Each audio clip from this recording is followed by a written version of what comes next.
And welcome everybody to the studio. Good evening.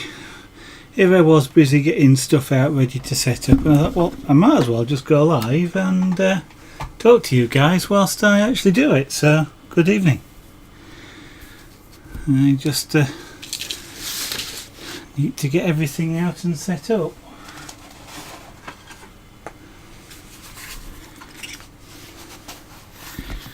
So let's move the camera to where it will be easier for you to see.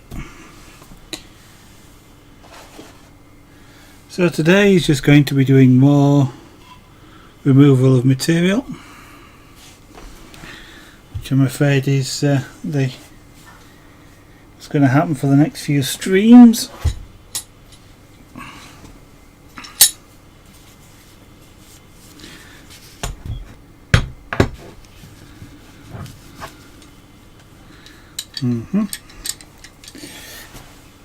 I must get one of those clamps that you can do one-handed.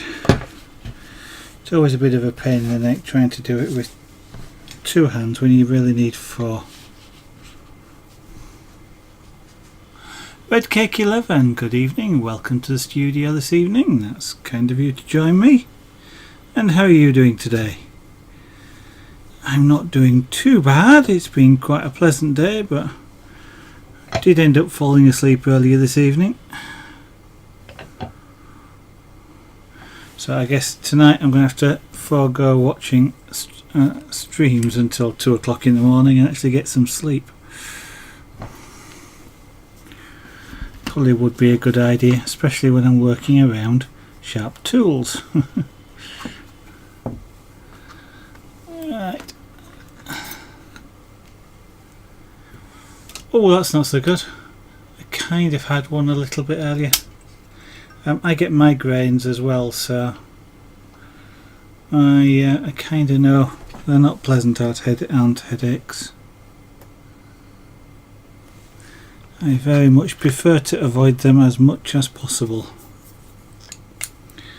Right. Is this the right direction to cut this wood? No, it's not. Okay.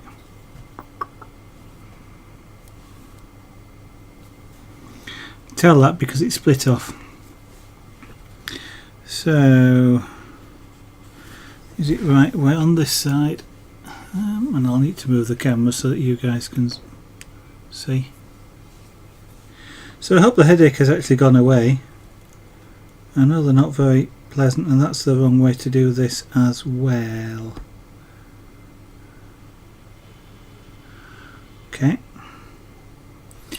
All of which means I've now got to turn this piece around.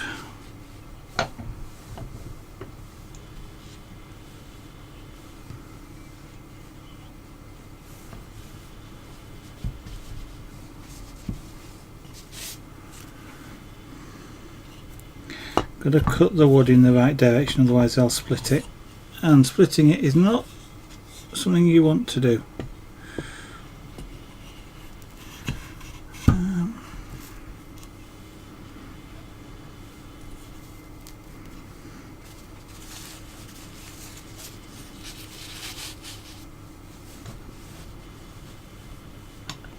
Webbo is Beast, good evening, welcome to the studio this evening. Nice to see you again. Just getting set up, but essentially just lots more removal of material, I'm afraid. Let me just get rid of that bit of over there. Yep.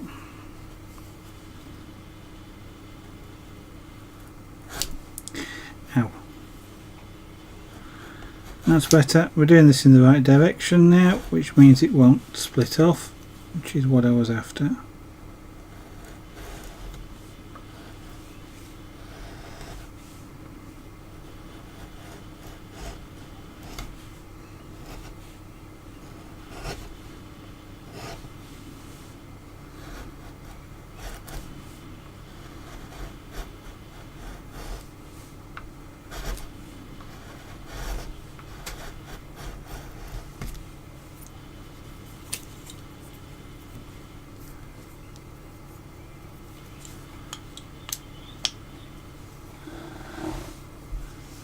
So today around here has been a decidedly odd day in terms of weather. We've had and have currently got sunshine and a clear sky.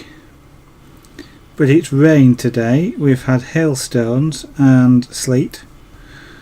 And the temperature this morning was outside was about 5 degrees, that's Celsius. So all in all, it's been a bit of an odd day.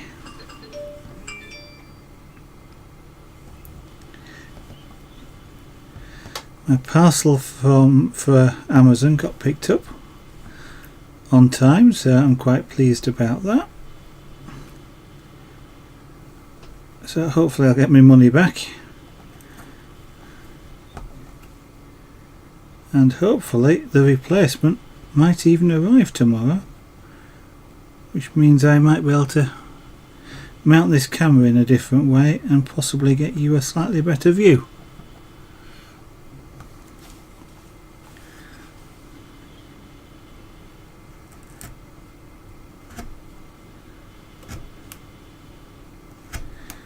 It's a little bit awkward working in this direction because I'm kind of working backwards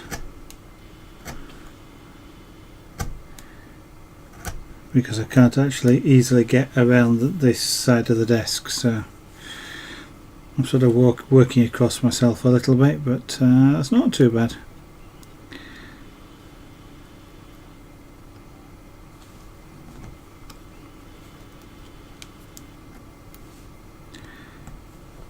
So, in case you're not aware what I'm doing, I can't actually recall whether you'll have heard it before. You probably have. This is a stop cut.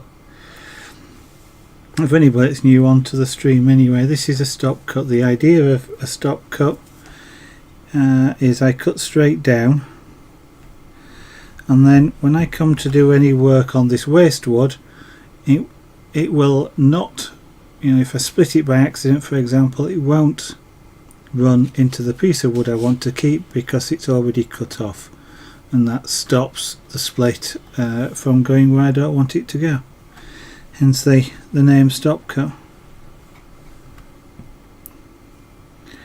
And what I'm doing is having cut downwards, I'm creating a chamfer by cutting in, which again just enhances the effect of the stop cut.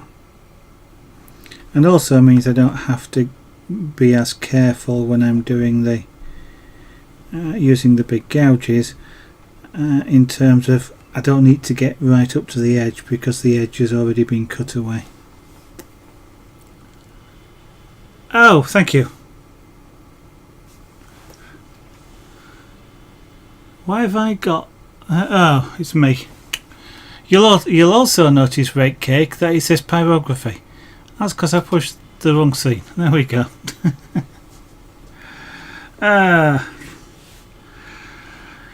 Derping again. What was I doing? I've accidentally muted the microphone, and then I've done at least 2 silly things like that, including accidentally. Oh, one time I didn't change the stream title, and it said I was doing something completely different. Oh dear. One of these days I'll actually get used to it.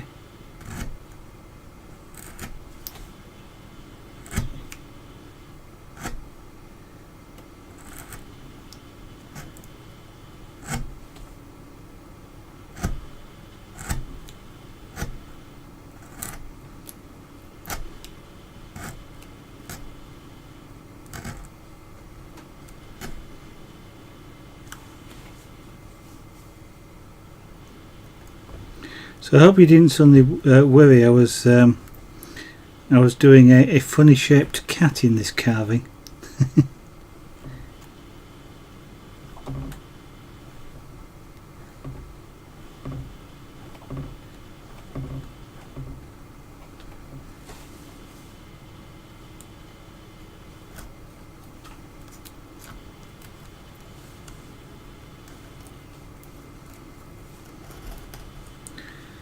Especially after the when I started it, of course, when I drew completely the wrong dragon on this wood. I had to rub it out and start again.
Okay, this wood itself doesn't want to come out, so I'm not tearing it because that's not a good idea. It just means I haven't cut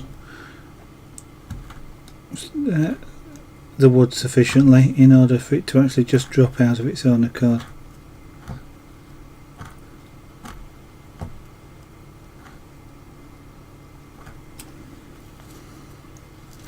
When I do cut it sufficiently, it just lifts out.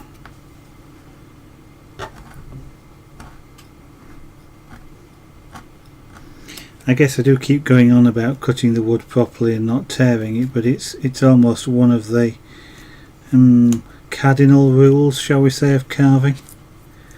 Yeah, let the tools do the job, don't try and do it yourself.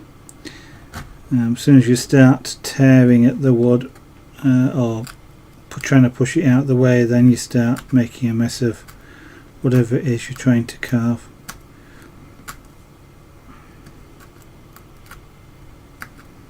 I guess there may be room for it at certain instances when you want to create some sort of texture in the wood perhaps, but I've never actually come across anyone using that as a technique.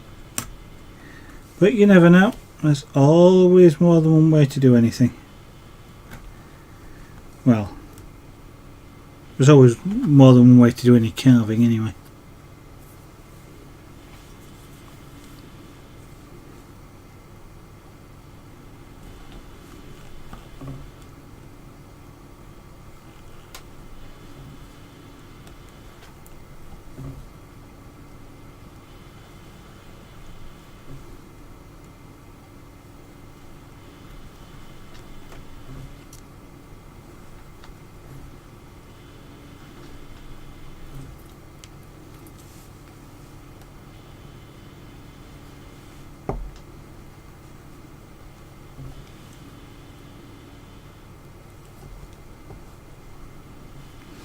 Okay, you're about to see me do something that I normally would not want to do and would certainly not recommend it.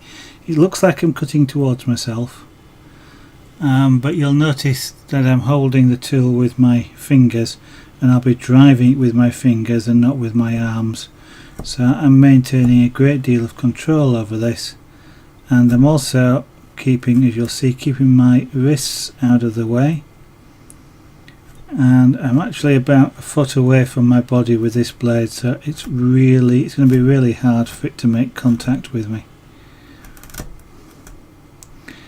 So I am using it safely, even though I am cutting towards myself, which normally is something which, you know, the rules say never cut towards yourself.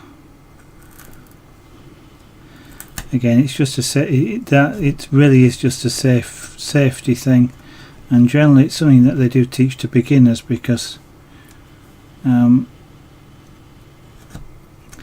are less likely to make a mistake then if they think of it as a rule, but it's really a guideline.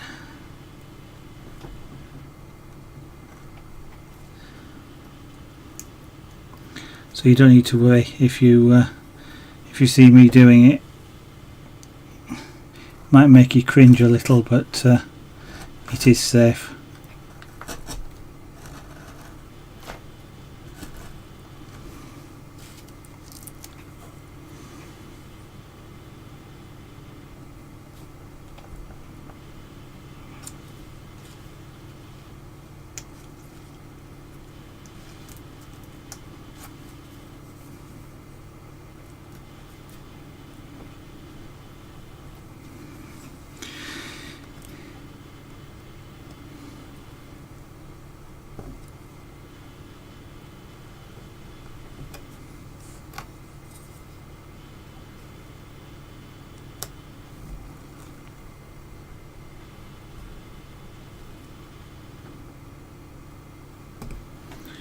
Okay, let's switch to a gouge and we'll take a bit more of this wood out. 84 Guy, good evening. Welcome to the studio this evening. How are you doing today?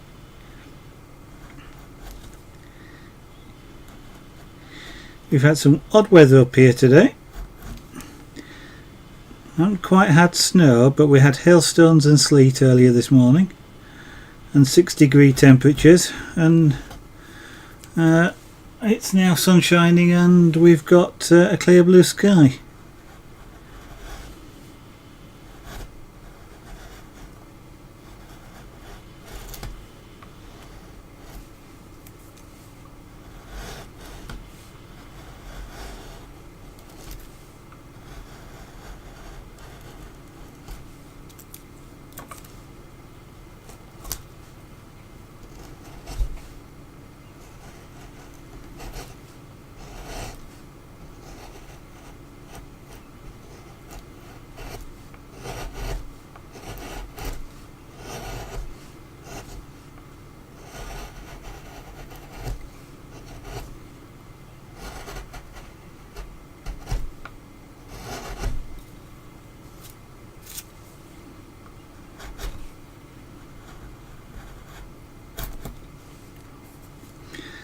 I must get around to making a bench hook, which would potentially make some of this a bit easier. If anybody's not familiar with a bench hook, it's a piece of wood like this with a well, it would be called a fence, but basically another piece of wood just fastened across here, so it creates a lip, and then the same but on the other side of the wood, so it hooks over the end of the desk, and you can push in that direction and nothing moves basically, but otherwise it's not clamped down or anything like that. But it does mean with a piece, of course, it's fairly easy to just rotate it round, and as long as you're working in that direction, it doesn't move because it's held by the lip on the side of the bench hook. They get used not only for things like this, but a lot of carpenters will use them just for sewing wood, cutting a piece of wood off or something like that, because you can hold it fairly steady and then just use a hand saw on the right hand side.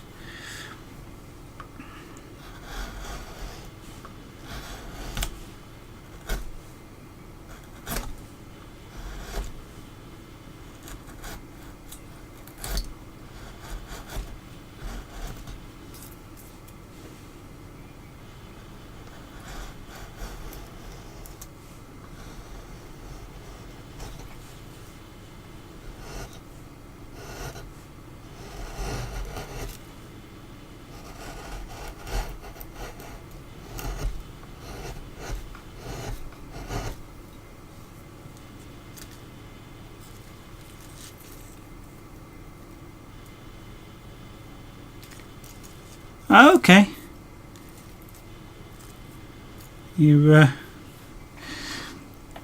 they get to have the artist on hand, do they, Eddie, to advertise your product?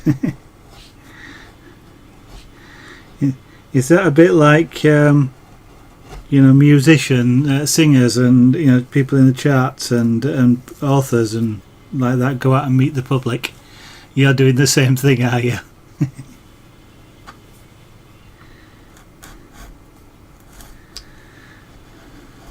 Whilst I'm kind of laughing, I think it's real cool actually.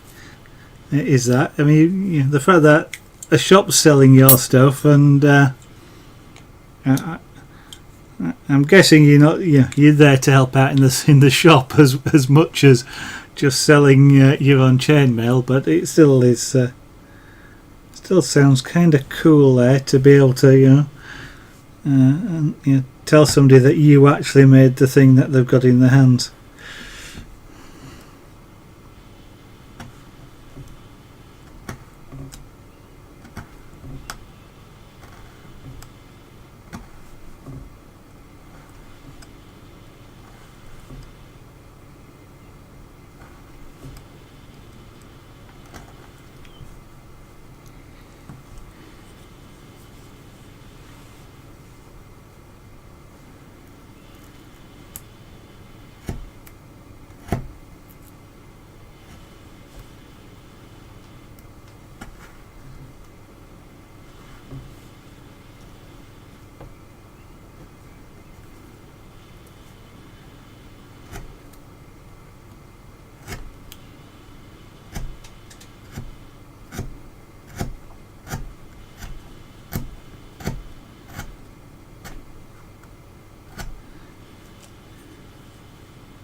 Well, that's not bad. That sounds like a reasonable exchange there, Eddie Fall Guy.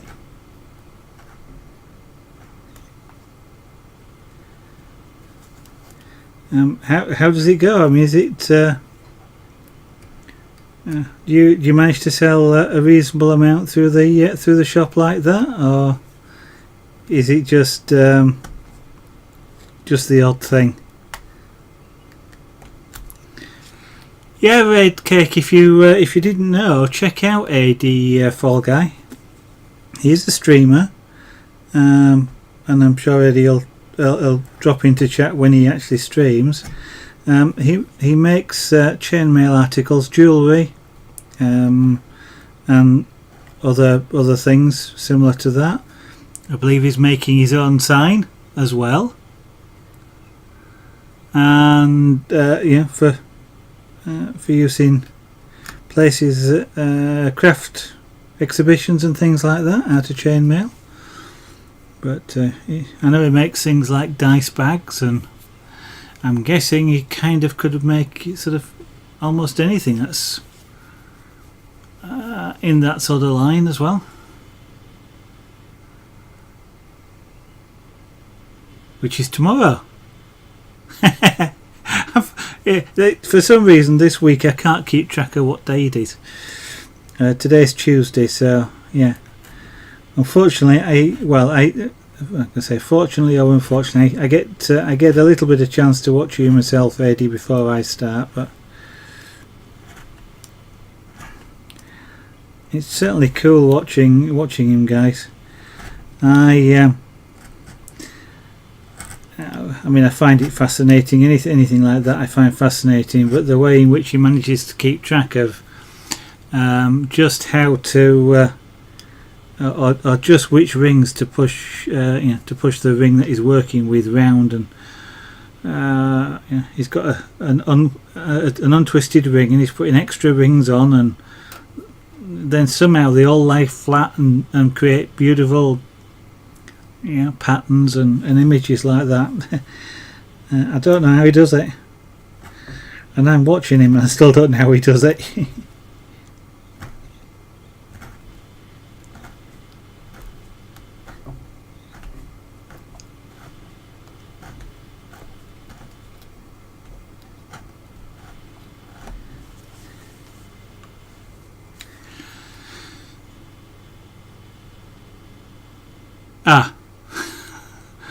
For the minute there, Red Cake, you almost had me going, because I did that by accident the other day, only I muted my microphone, not so much the stream. Now I was just saying I find what AD does absolutely fascinating. I just can't the skill that's needed to keep track of which rings to link in on which rings, and when he's doing it, it's absolutely fascinating to watch.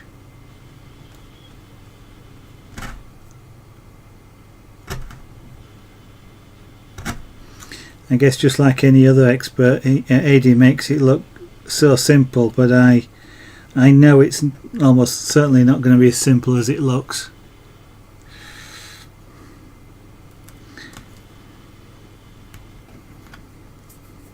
I have to say that because sometimes I suspect AD thinks it really is simple.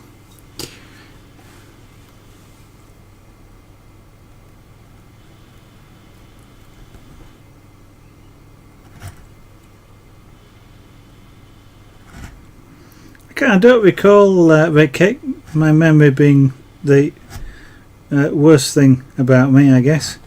Did you say yesterday whether you streamed anything, or whether you are involved in doing any arts or crafts?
Yeah, I thought you'd find it simple.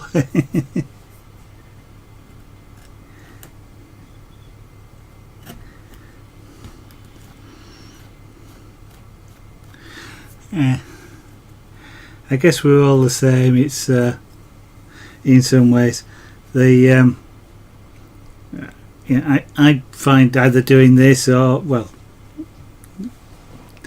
this bit of I'm doing is fairly, seems fairly simple, but I was just thinking airbrushing or any of the other things that I do, I kind of find them on a scale relatively simple, but I'm sure somebody who comes to take them up new for the first time doesn't find them that way at all.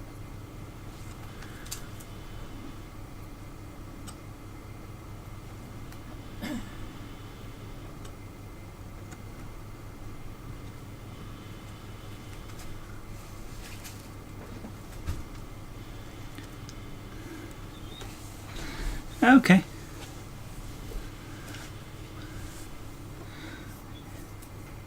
Do you do any art at all then, Red Cake, or are you just enjoying watching everybody? Nothing wrong with that, It's if somebody didn't watch, we'd all be we'd all be busy here streaming to ourselves. So, but it's amazing. Sort of the people that you come across in chat like this. There's Adi there who does chainmail. There's Poke, forgotten his full title, of course, who's the glass blower. We've got sculptors and all sorts of crafters and artists of various kinds, and it's just amazing the sort of the art forms that get done and are now being seen on Twitch, but just from the audience just talking about them.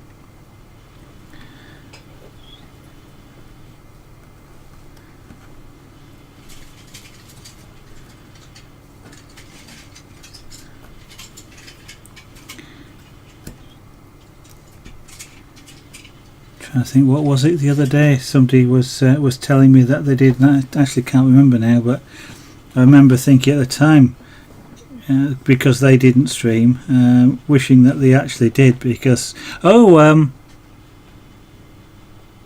was it that did the stone carving? A Poke Ranger, that's it, thank you. I kept wanting to call him Pokemon, but I knew it wasn't the right one. Here's the glass blower, yeah. And glass blowing is something when I've seen them do it in shops, I'd be quite happy to stand there and watch them for hours.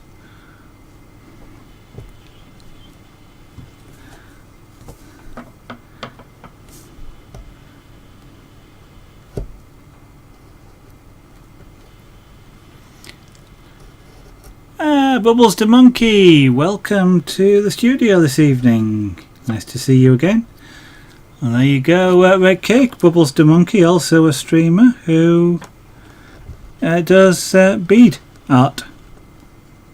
So, turns little plastic beads into fantastic standalone two-dimensional sculptures, you might say, or at least describe them as pictures, if nothing else, but shaped pictures, sprites, or not quite sure how you describe the outputs. Thank you very much, Bubbles. That's kind of you to say. I mean, most of it at the moment is just me cutting away waste wood. So we're just leaving an outline. The main carving will not start for quite a while, I'm afraid.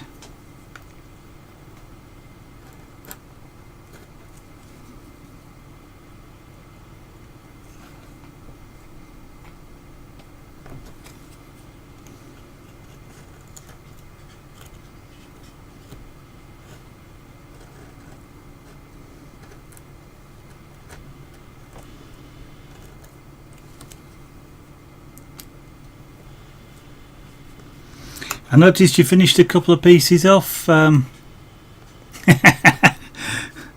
I noticed you finished a couple of pieces off last night, Bubbles to Monkey. Sorry, I was just laughing at your comment there.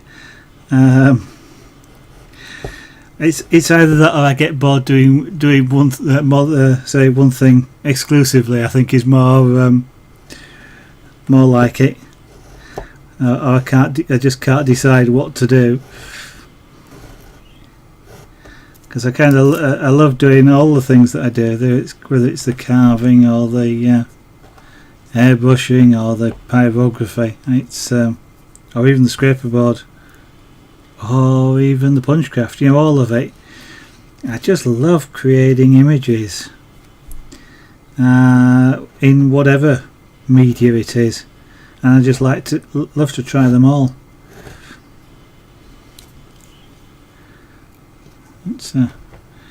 Then it's quite, it becomes quite hard to get bored with it, I guess, but also quite hard to actually develop a good level of skill as well, because of course you don't practice all that often.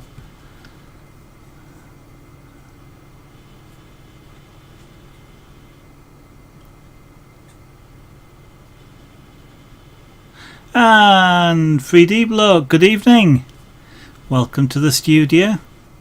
So I bake cake again. Somebody else that's a streamer, 3D Bloke, there is an airbrush artist and a paintbrush artist as well. You're still doing the Xenomorph tonight, I guess?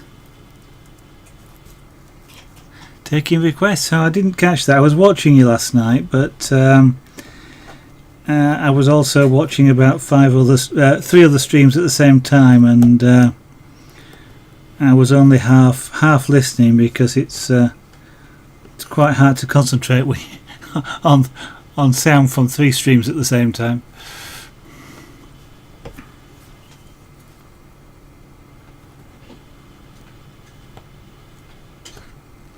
So how did version 1 of Kerbal go last night, 3D?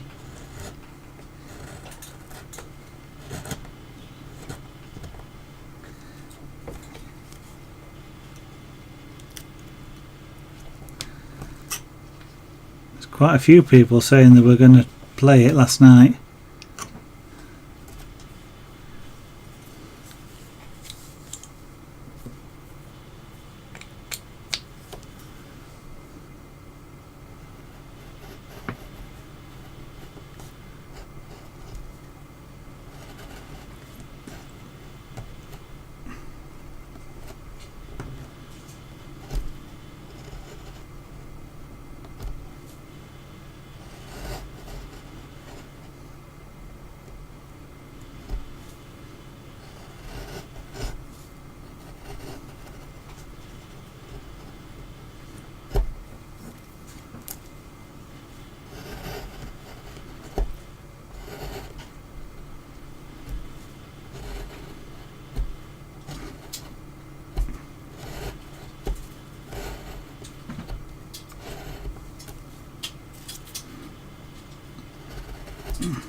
This area is going to become quite fun as I get lower down. Fun being the not exactly what I meant to say.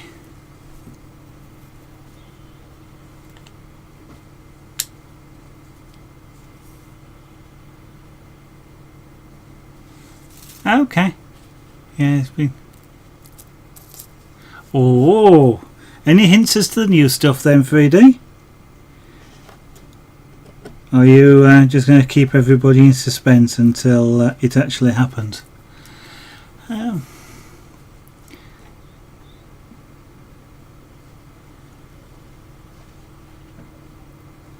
can't actually think of anything.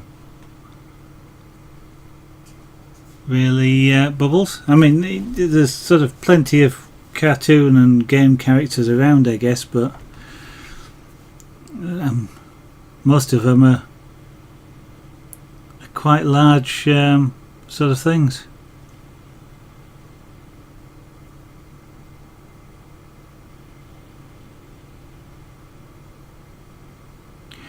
And whether or not they'd be in, I mean, I was just thinking then, I was thinking of things like Tom and Jerry, or Felix the Cat to go older, or the Millennium Falcon. But there again, the Millennium Falcon would probably just be a big white disc rather than anything. You could do something like a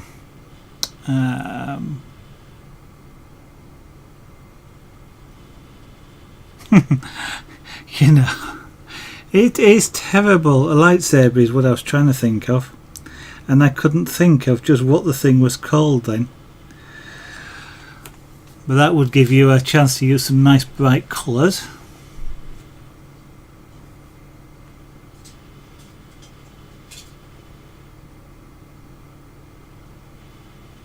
To get any detail, I guess, yes, Eddie, it possibly would. But there again, Bubbles does have some tiny beads, so it perhaps wouldn't need to be as big as that. There you go, actually, that's not a bad idea. R2-D2.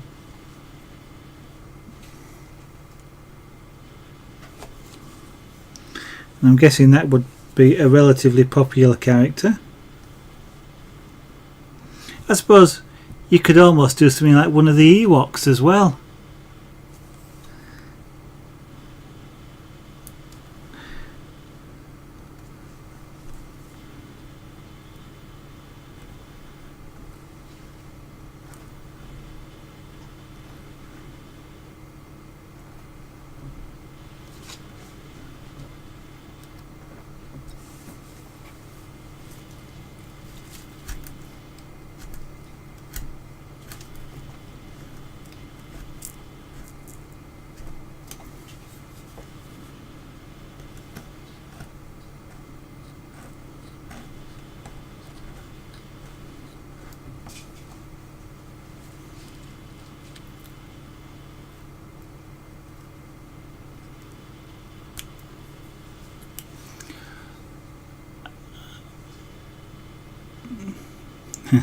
There you go.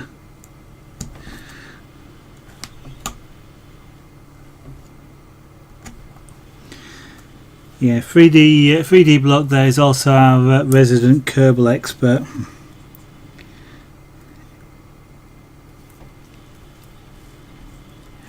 He's not necessarily our resident gravity expert, but he is an expert in Kerbal.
Yes, please. Thank you. I'll shut the curtain as well.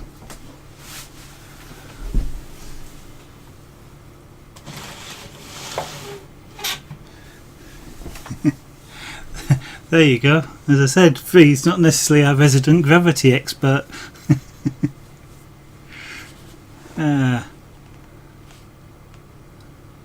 That's interesting, yeah, minion. That would perhaps make a good bead sprite as well.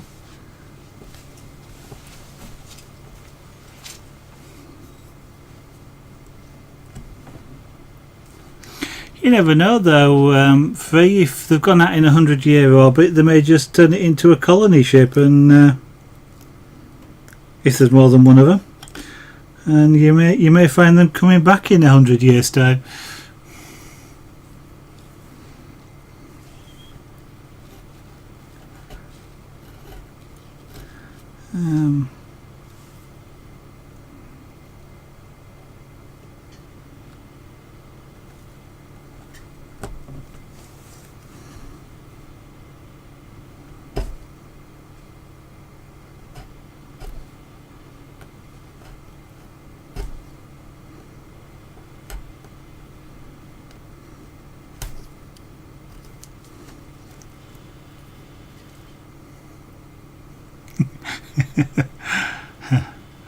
Yeah, I saw you taking notes last night when you started writing on the board in front of you, or the pad. Oh, bog ship.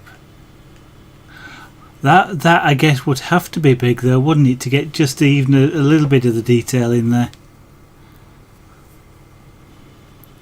I kind of want to paint the. I've got.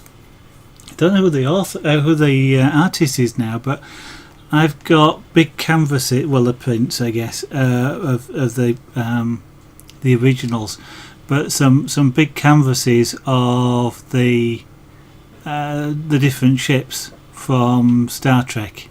So I've got Deep Space Nine, I've got Voyager, and one of the original Enterprises, and of course the Enterprise D.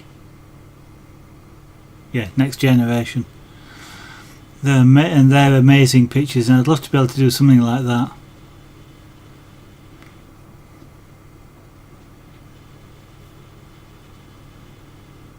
You could do something like some of the phases or a tricorder bubbles. Yeah, some of the hand phasers, or the little tiny ones, the tricorder, the communicator with the gold mesh top.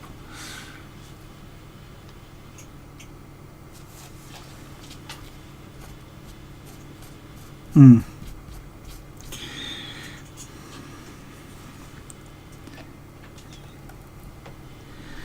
think these finger joints at the top probably aren't going to survive. They're just too thin for this wood to support, or my skill in carving to manage.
There's something wrong with that. Well, I know what. If you're thinking from Deep Space Nine, and it's not Quark, is it? What's his name?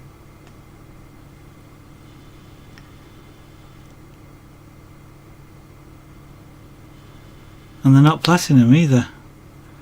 Oh, that's got me now. What's the oh, it's something like that, but it's not platinum.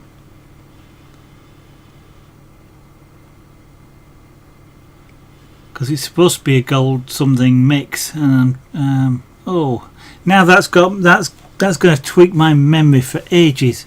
What's his name? Quark?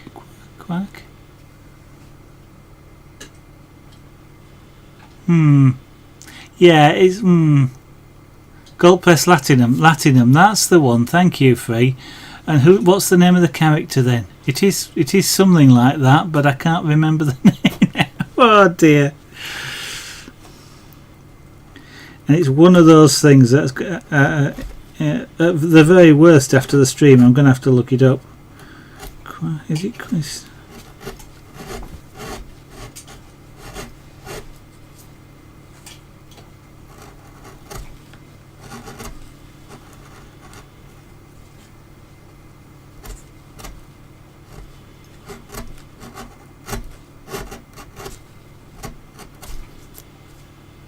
Is it? Oh, okay.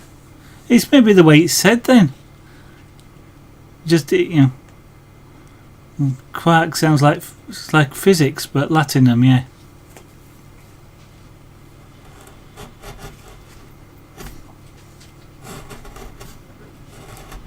So I was wrong.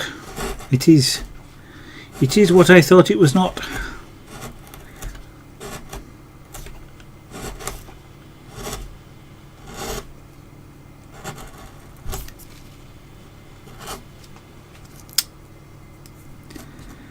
Yeah.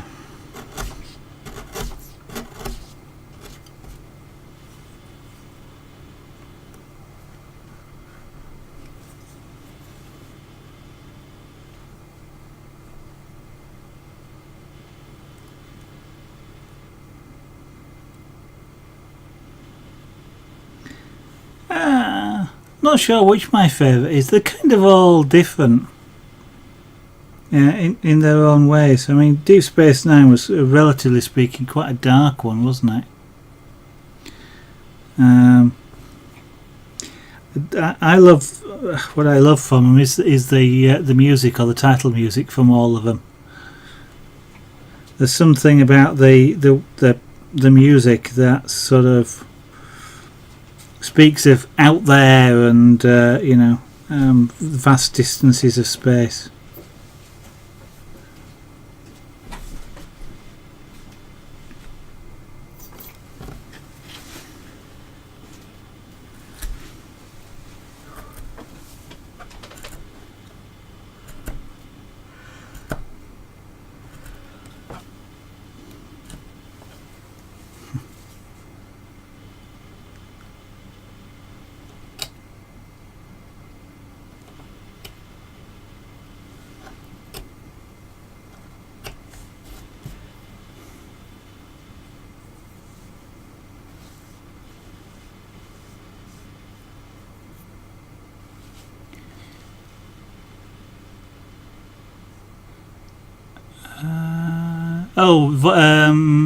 Yeah, the Voyager series, yeah.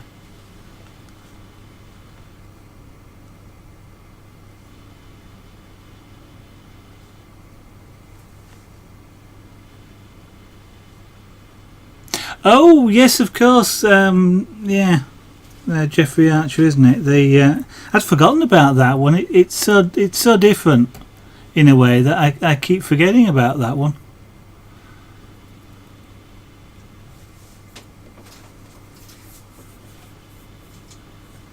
Oh, I see. Sorry.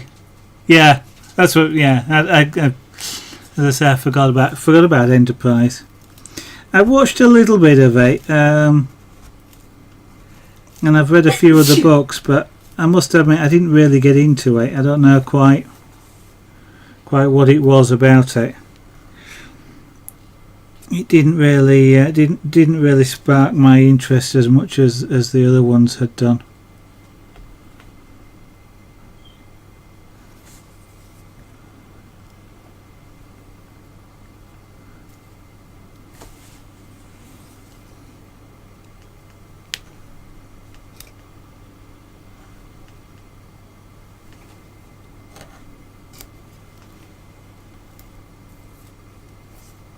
Okay.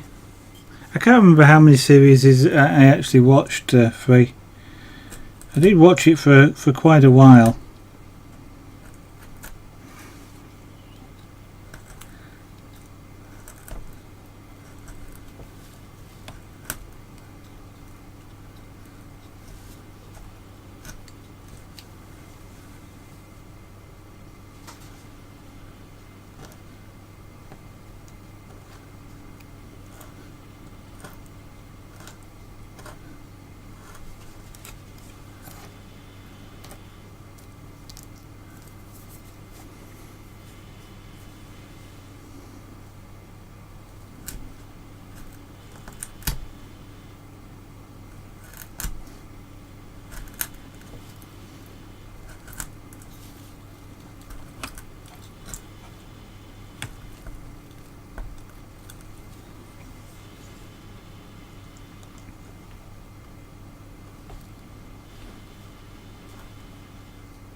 think in a way Star Trek is the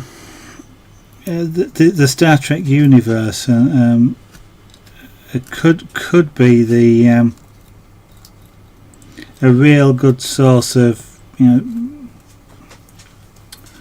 programs isn't quite the word I'm looking for, but stories. I mean, I know the books, there are hundreds of books of stories, and in television terms, I mean, there must be, in theory, quite a lot of material, even if you're just starting to explore some of the characters that have been in the various Star Trek shows, or the races that they've come across. There'd be some really interesting things. Which characters do you enjoy the most?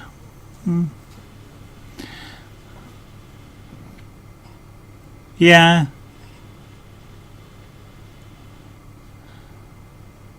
I think I'd possibly agree with Free there as well, because they're kind of atypical to the stereotype, weren't they?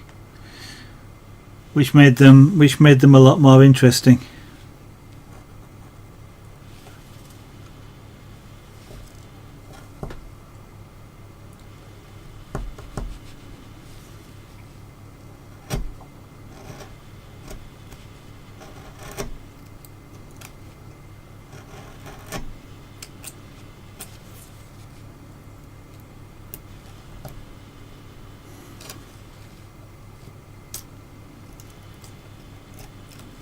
Although I was never sure quite what Q was supposed to be.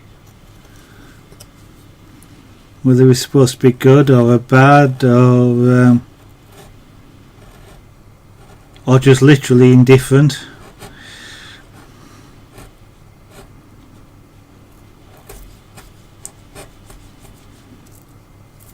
I mean, sometimes he just seemed to be doing it just as like a devil's advocate of things.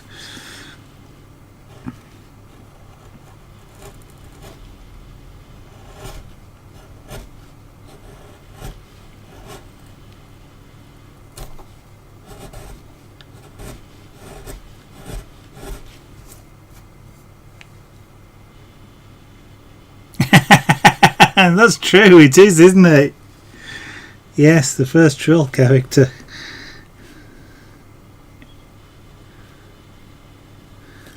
Well, unless you're talking about Lord of the Rings, then maybe.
You mean like Spock, who used to pretend that he wasn't catching the sarcasm?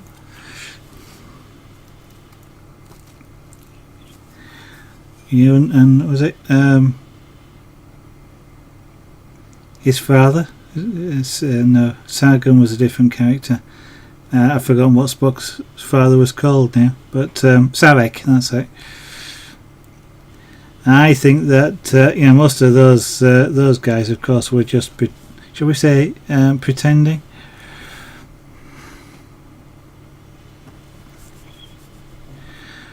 mean, as a logical race, the Vulcans could not have, and especially given their inquisitive nature, shall we say, there is no way on earth they didn't understand sarcasm and similar things in the show. Oh, data 7 and 9. Yeah, 7 and 9. Data. Yes, yeah, that's true.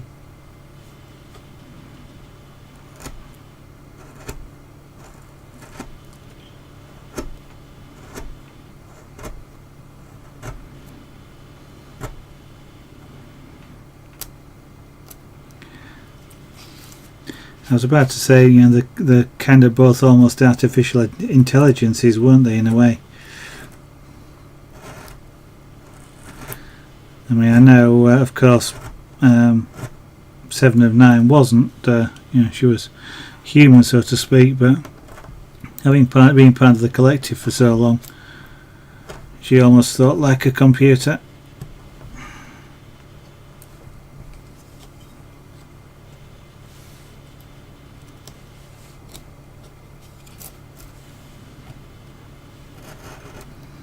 It would have been interesting to see how those two characters would have got on together in one area.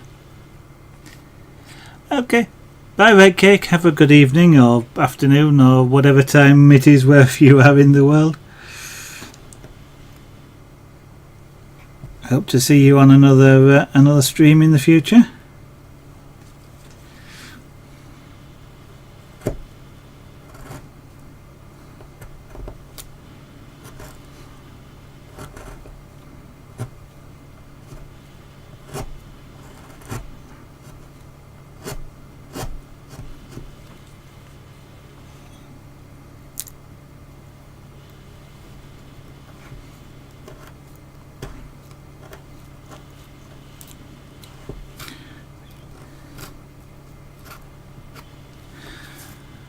So the weather,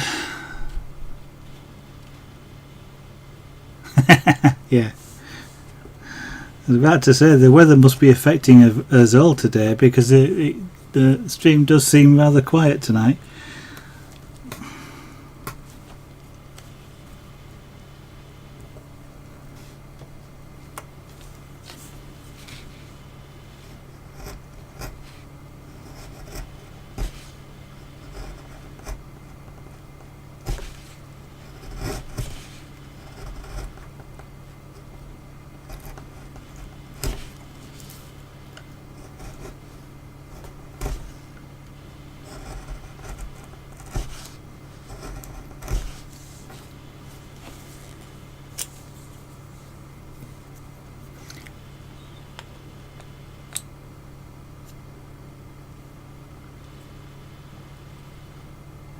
Oh, it's all right, Eddie. You know, it's just I'm kind of quiet tonight as well. I'm not,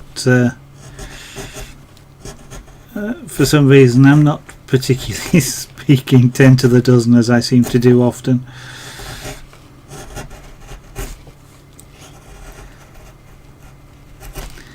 Yeah, Neelix was a bit of an odd one, and of course the female character as well that went with him, and I cannot now remember her name. Oh dear, you know. You can tell I'm getting old. I can't remember a thing.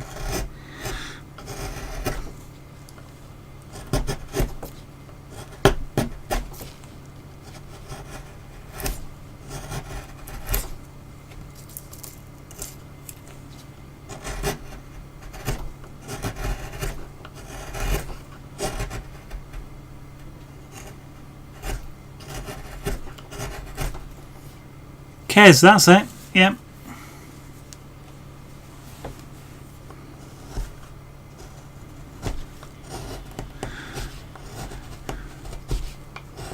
Talking of rings, AD, how are those rubber O-rings going that you were trying out? Some of those bracelets look quite cool with the black.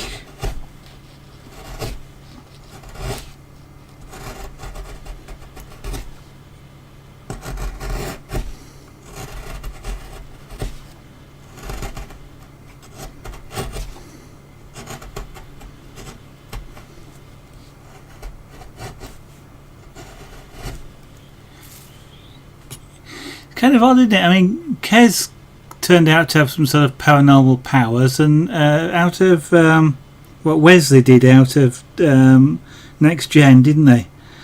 And of course, then you had Cisco out of DS9, that sort of turned into whatever. I'm just trying to think if any of the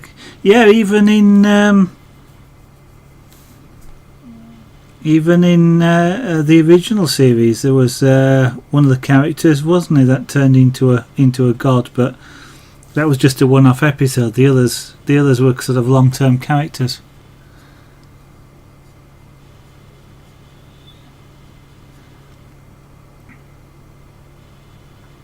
When I saw you demonstrate them on stream, must have been last week then, AD, both of them looked cool. I mean, they were different. I think one of them was just like, it looked like sort of, I think, double interlocking. So the two rings and the two rings. That sort of square looked quite nice. In sort of a very slim version, and then the other one was, I recall, was a bit more of a patterned link, but yeah, they both look cool.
Okay.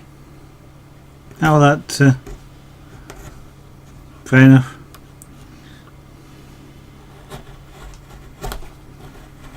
Different ring sizes. I would not have noticed. They kind of look like different patterns, and you like the Doctor in it though. It wasn't. Oh, the hologram. Yeah.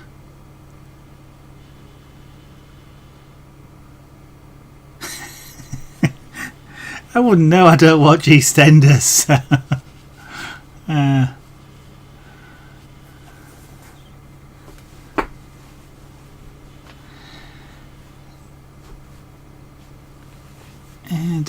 Doctor was an odd one.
Well, you know what they say, Eddie, there's no time like the present whilst you're thinking about it.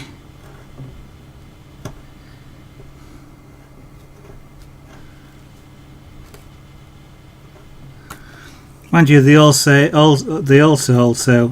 say, why do today what you can put off until tomorrow? So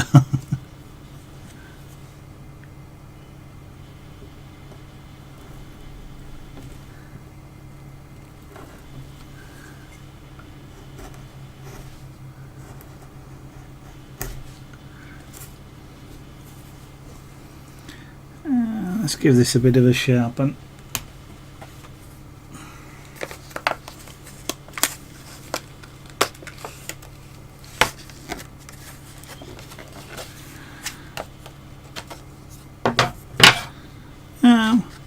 Yeah, that's true. Well, true, I guess, unless you get the white balance right.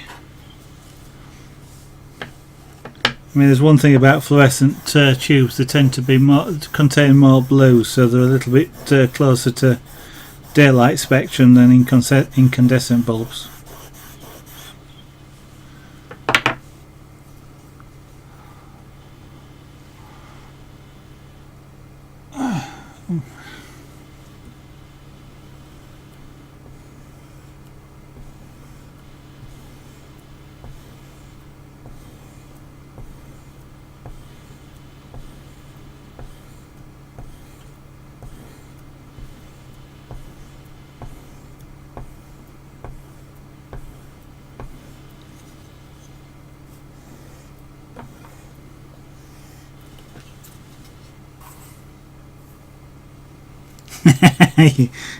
Yeah.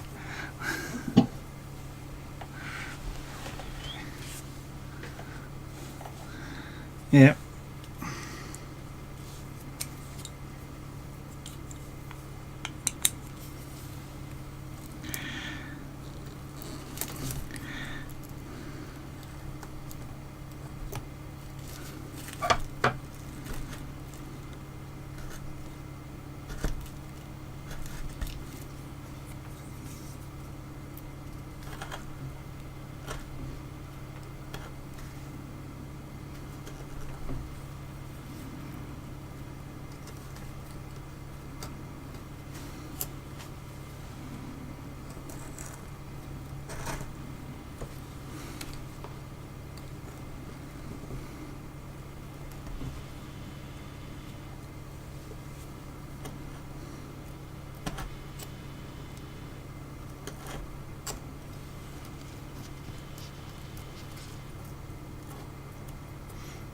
Okay, Bubbles, that's not a problem. I hope you have a good stream this evening. I hope we've given you some ideas as well to keep you going.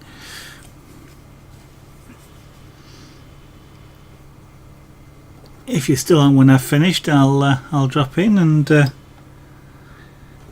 keep an eye on what you're doing.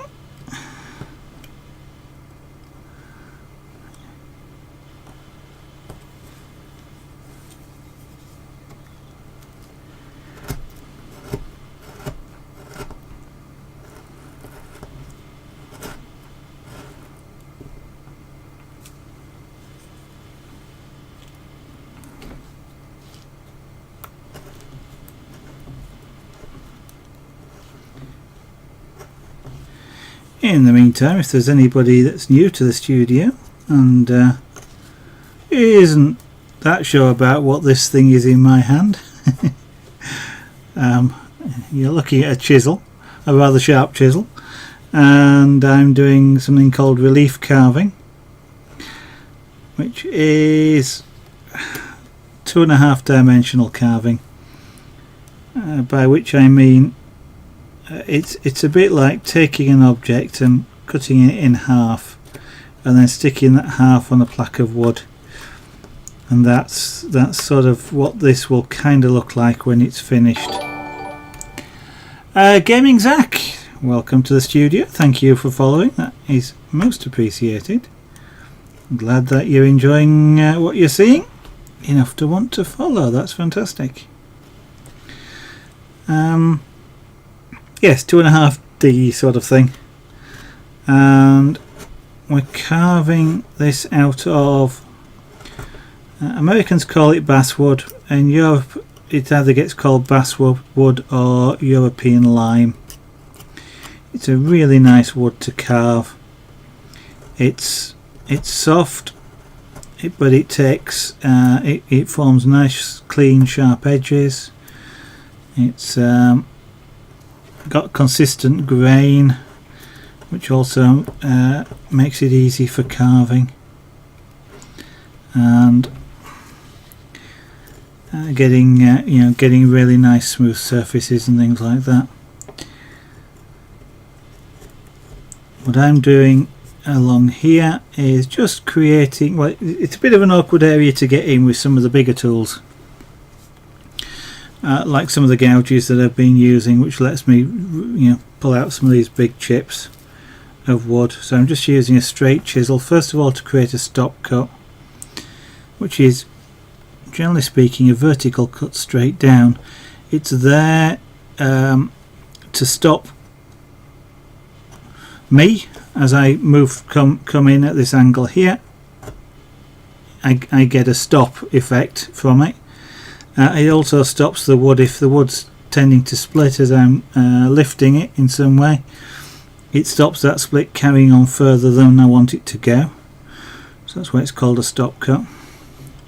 But whilst I'm doing this stop cut with this flat chisel, I can actually do it with any chisel. It just is more convenient, generally speaking, to do it with a flat chisel. But the flat chisels are not really very good for taking out material. They're great for creating flat smooth surfaces, or where there's an edge that you can cut from, like here. I'm cutting from an edge. Generally speaking, I'll be using things like this gouge and other gouges to actually cut vertically down, cut most of this waste wood away.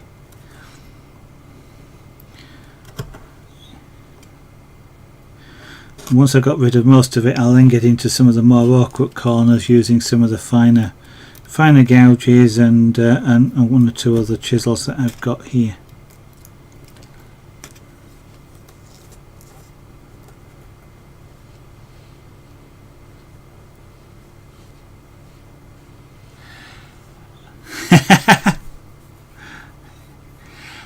I generally listen for about 5 minutes, Bubbles, because I know you and a few other people actually pick up on the fact that I appear in stream and generally say hello.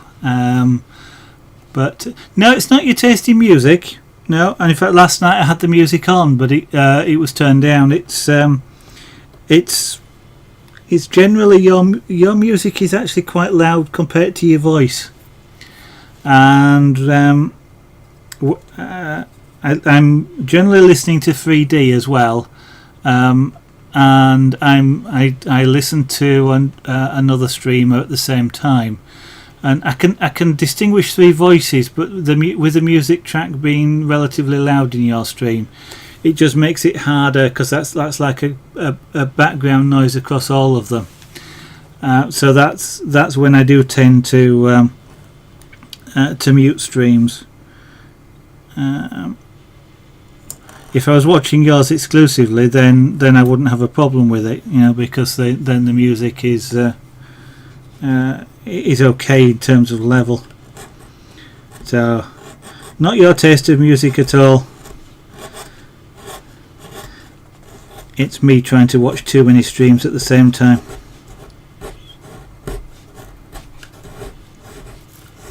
Can't decide who to watch, you see, that's part of the problem. I'm quite, it's I kind of wouldn't want to do that, Bubbles, because I am, feels a little bit rude in a way. I'm not watching you exclusively, and you're listening to your music. That's how you stream, and it really shouldn't be up to me to try and dictate to you how loud to have your music. I kind of would have said the other way, turn your mic up so that when you do speak, you're louder than the music. But that's the only thing I'd say about that. You know, if you want to have music or whatever volume you like, then you go ahead. You know. I'm still watching. It just means I'm not listening, and that itself sounds kind of bad, innit? You know, I'm not listening to you.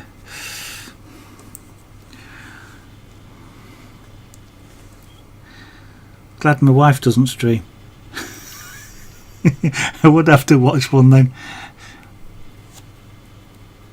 Yeah, mine's kind of the same. If you're using OBS, Bubbles, one of the things you can do in OBS, if you look at the audio tab in settings, once you go into the settings, into the audio tab, there's a section at the bottom which is what's it called? Let me have a look. Audio, mic stroke auxiliary boost multiple, and that it boosts the noise as well. But that you can set that. Mine currently at the moment is set at 3. For example, 3 times. When I was wearing the headset, I had it set at 2. Partly because with the headset on, well, my voice is relatively quiet anyway. I tend to let my voice drop. But both that and this microphone I've got here do tend to be, or seem to be, really quiet. If I just had it at 100%, which is what it is, but turning it up to 3 allows, well, I've got in the front of the OBS, I've got the microphone turned down just slightly, but it basically is turned all the way up as well. But that's the way in which I'm finding it work. That's why you can tell when I turn mine off. If I just mute the microphone now for a couple of seconds, you'll hear the noise drop.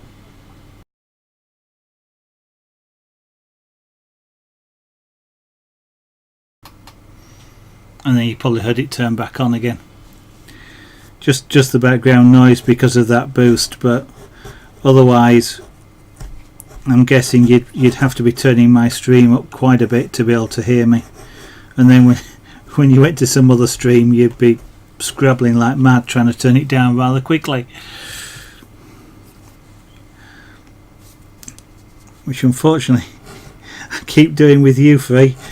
Because I have to turn it up all the way to hear you, and then I go to another streamer, especially some of the game streamers. If I go to one of theirs after start one of theirs up after I've been on yours, then I don't half jump. Okay. Oh well, maybe it's better. When I had the headset on, certainly you could hear the difference, or I could.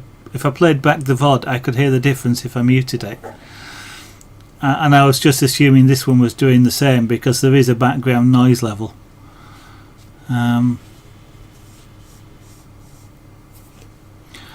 I think She Devil the other day could tell when I had the microphone muted. When I was doing it by accident. Because of using the trackball. And she kept reminding me that I'd muted the microphone again until I actually moved the trackball to the other side of my desk.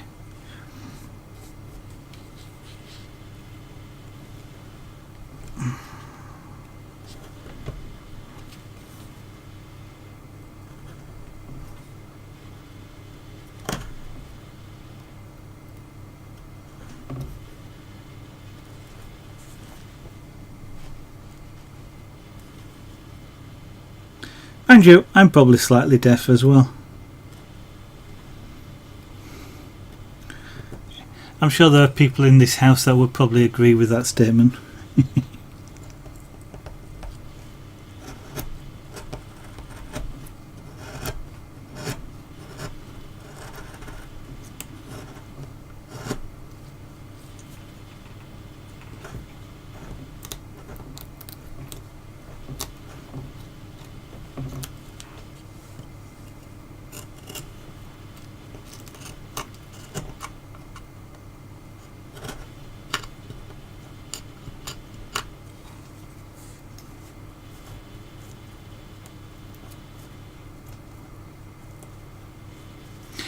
try the same thing, Fee, with OBS. Just try turning that number up. Knoxale, good evening. Yes, that was virtually the last thing on the stream last night. We were kind of having a bit of a joke because somebody said, it was on 99 and I was wrapping up and I said, oh come on, there's got to be somebody on the stream who would like to follow me. If you do it now, then we'll hit the 100. And somebody actually, I wasn't expecting it, I was just joking, but then it actually happened, and somebody joined the stream in the dying moments of it, and I hit the 100 last night. But that's one more than it was before there, 99. So we're 102 now. It's only 2 more. Oh, doesn't it?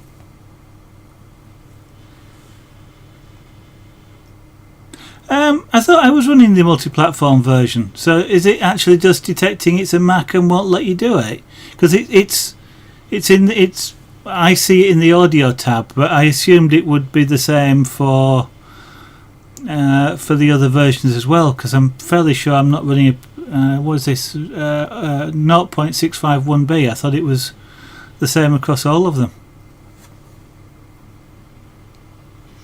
But thank you, Knoxell, for the congratulations. I was only joking, but I wasn't actually expecting anybody to do it. But it was a nice ending to the stream. Yeah, I guess it must be.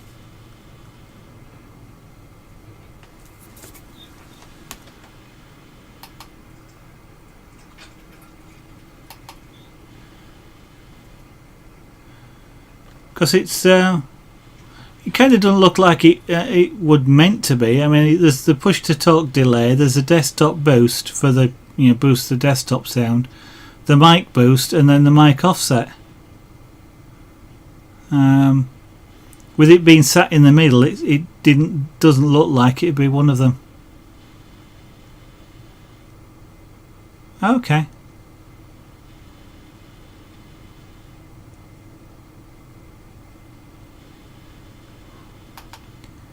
That's a pity.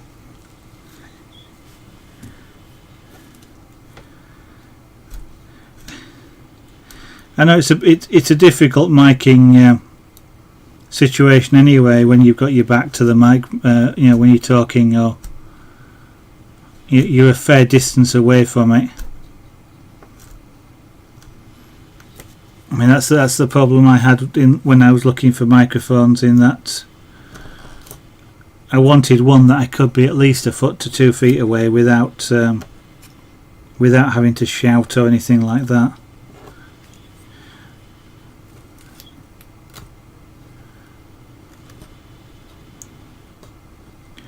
And I half thought about getting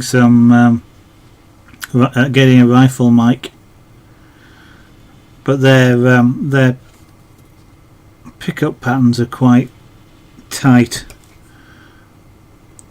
And I'd probably have ended up not being able to use it. I did keep wondering for a while about using a tie clip mic, and I even looked at using a radio mic, but the tie clip mic I didn't particularly want the lead. Having got rid of the lead from the headset, I kind of didn't want to replace it with another one. And wireless mics, the problem with the wireless mics is I'd go through a battery every stream. Yeah.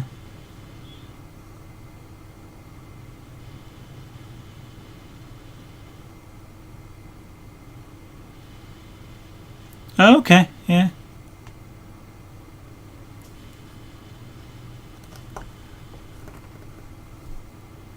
Yeah, so you'll pick it up as a separate audio source. Mind you, I was going to say I'm not quite sure there's an option. So you'll pick it up almost like a separate video source without the video, shall we say?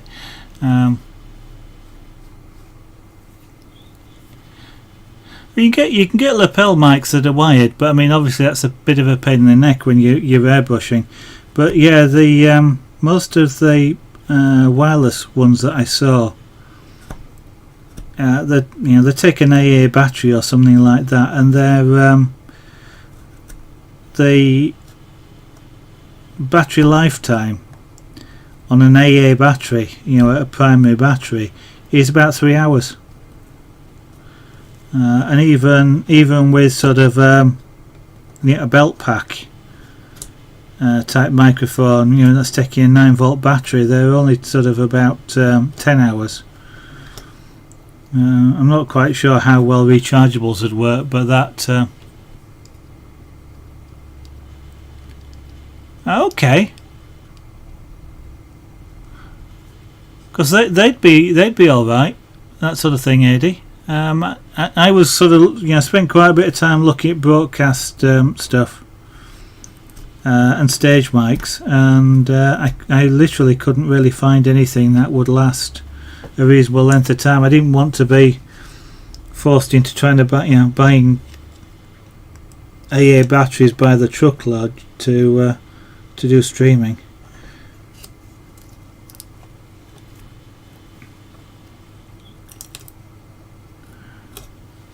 Because I mean, there's as well as the type microphones, there's some for the stage mics that you sort of just clip over it's like wearing spectacles backwards. Just like a wire that clips over your ears. Yep, okay, Bubbles the Monkey, have a good evening and a good stream. Thank you for dropping in. It's been entertaining having you all around.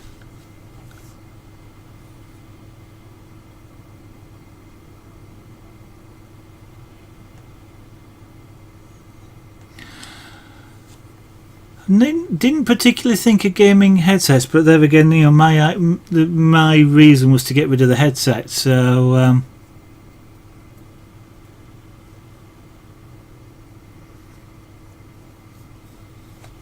yeah, well, they pretty they sound like expensive batteries, AD, but a 40-hour continuous run isn't too bad.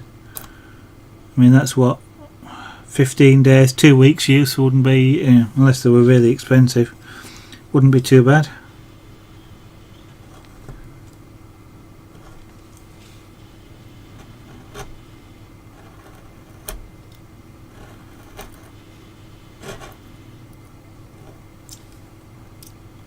Mind you, decent wireless mics aren't cheap anyway, unfortunately.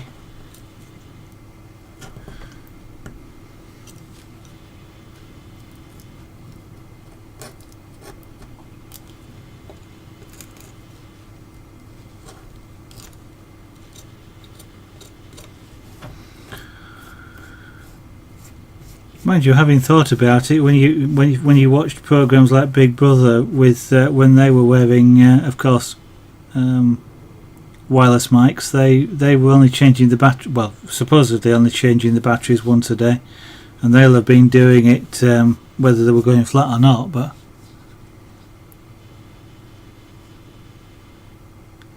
yeah, so probably about £2 for one of those batteries if you could get them. Yeah.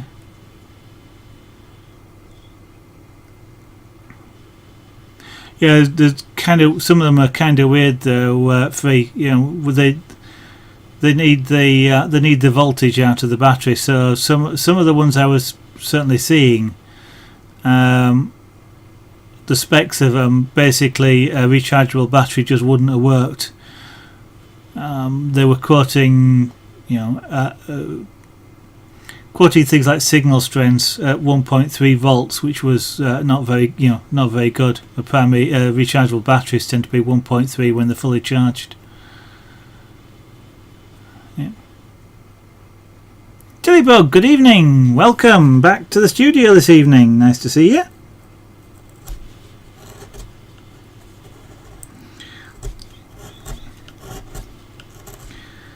Today we've ranged from space and science fiction to wireless microphones.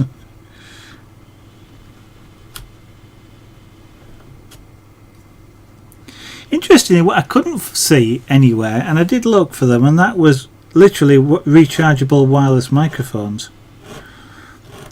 kind of thought that they'd have made them, but I didn't see any that sort of it had inherent batteries, and you plugged them into charge. I must admit, I probably looked at a few of the big manufacturers and had a quick look around, but it wasn't something I noticed very easily. It's really hard to find or to do searches for microphones as well, because of course everywhere you search for a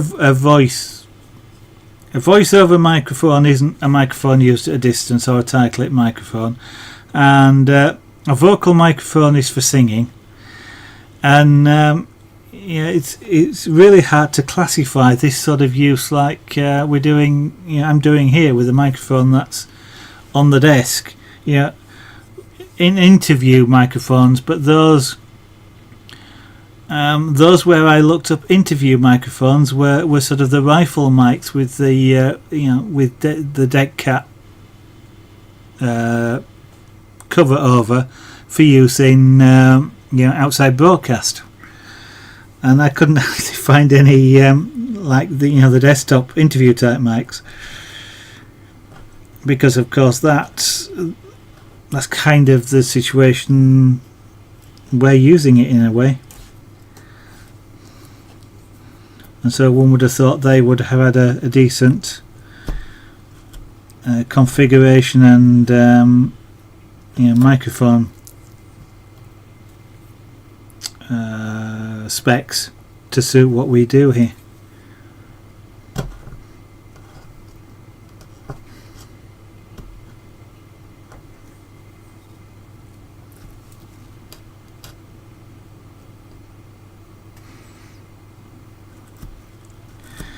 Mind you, Free, having said, you mentioned a preamp earlier. I've got a preamp on this mic, and it's turned right up before it hits the analog to digital converter. The preamp's turned right up at this on this mic as well, and then I'm boosting it in OBS. I'm doing well, Tilly, and how are you doing this evening? I'm slowly making progress carving this out, but unfortunately when we get close up to the piece I have to do it slowly. I can't take great big chunks out.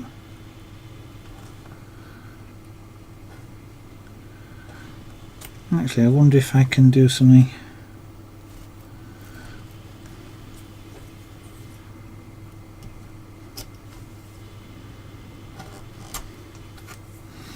If I can use one of the other gouges.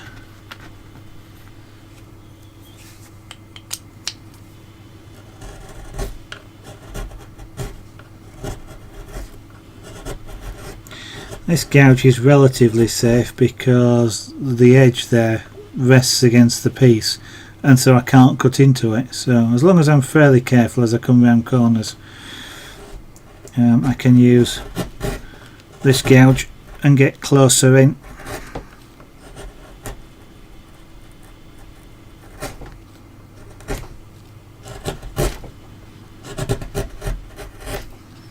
With it having a steeper scoop than the flatter one as well, it means I can get a bit closer.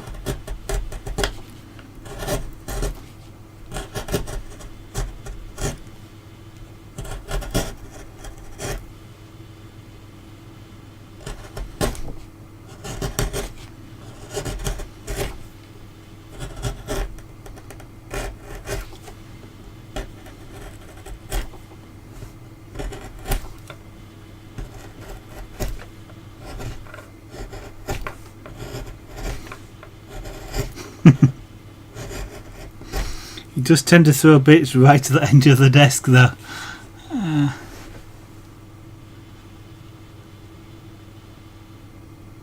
Oh, of course, yes, you were doing your shed, was it, I believe? Yeah, not my favourite thing. Not by hand anyway. There's your excuse now, Tillybug, to get yourself a nice big compressor.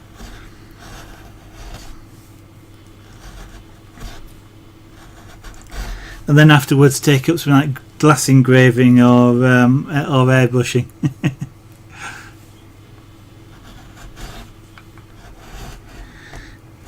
I always used to get both my back and my hand holding the brush. I always used to make my hand really weak, and if I was unlucky, of course, I get blisters. But really used to make my hand really sort of weak afterwards.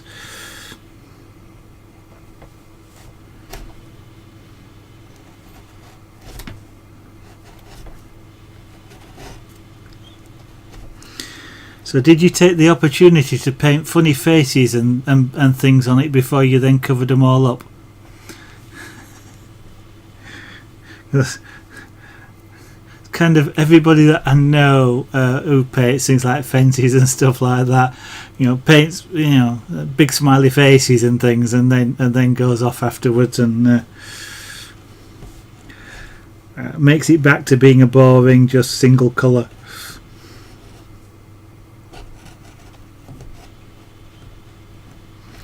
Mind you, there are some of us that do that sort of thing on canvases as well. Yeah, the blisters are the worst bit. I mean, it's not very pleasant of picking up a cup and feeling that you're actually going to drop it because you just don't seem to have the grip. But yeah, the blisters are the worst bit.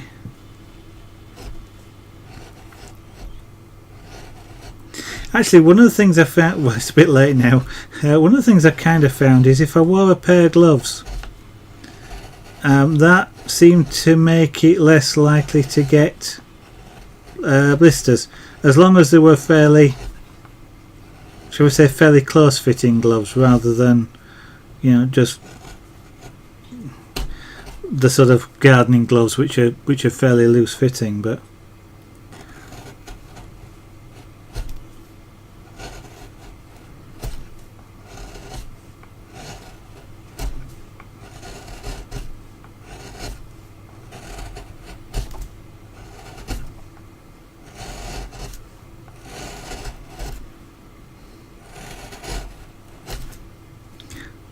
I love cutting wood away like this. There are times when I kind of would really like to get a piece of wood and just not have a pattern on it at all, but just keep carving it away till there was none left. Yeah,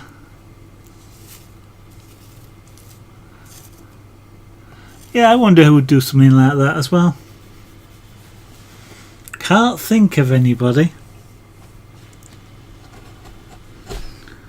I mean, after all, what would you put on a canvas?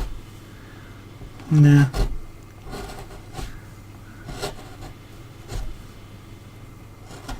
I mean, you'd think it'd show through afterwards, no matter what you painted on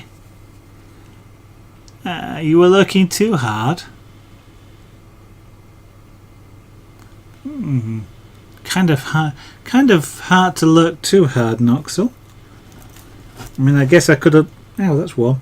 I guess I could have looked to see who was actually in chat, but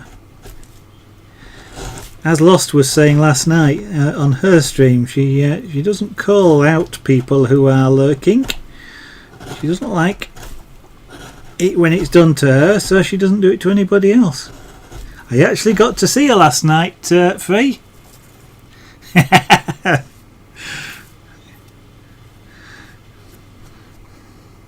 Oh, you mean if they have noticed that they haven't said it because of what's there?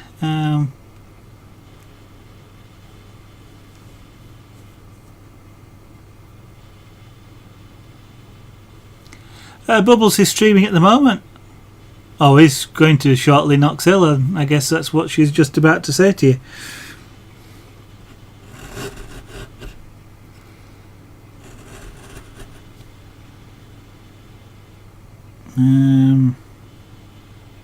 Oh, that's his tail, yeah.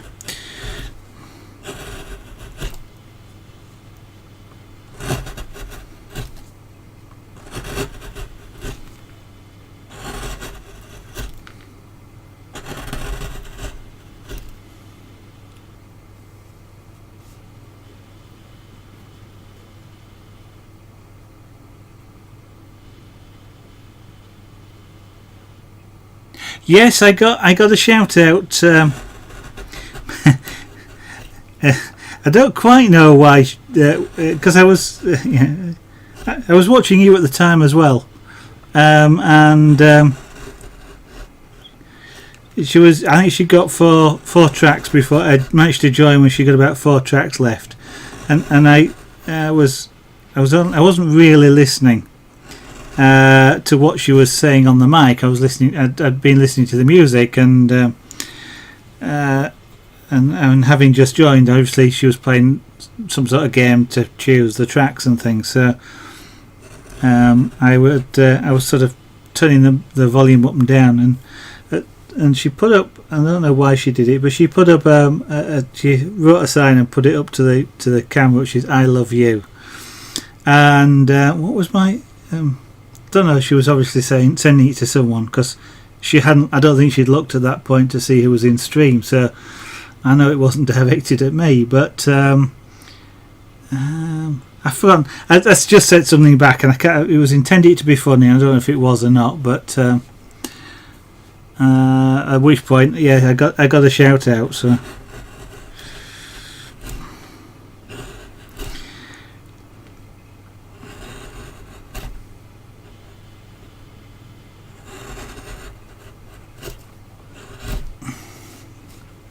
Bunny Mucks Rose, good evening. Welcome back to the studio. Nice to see you this evening. Oh, okay, it was just laid in the background when on the stream last night when I saw it. Actually, he must have got up and gone away, because a bit later on he wasn't there. But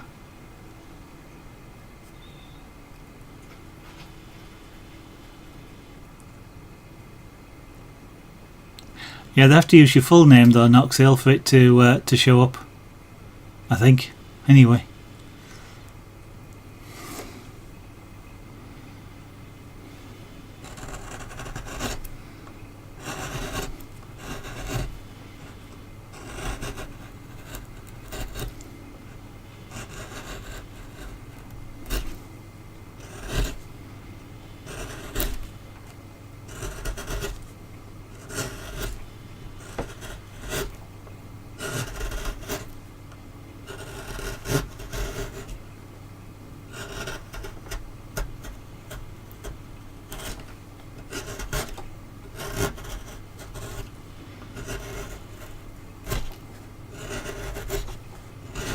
I don't often use this gouge, and it's quite fun.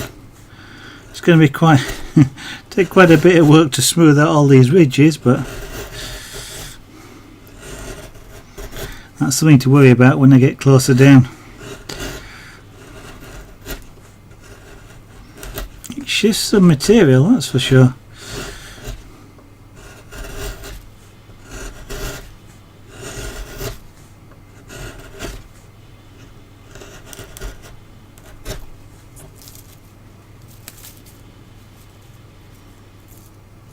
Okay. Thank you very much, Bunny Mucks Rose. That's kind of you. Of course, all we're doing at this point is just getting rid of waste wood, but it's a vitally important part of it.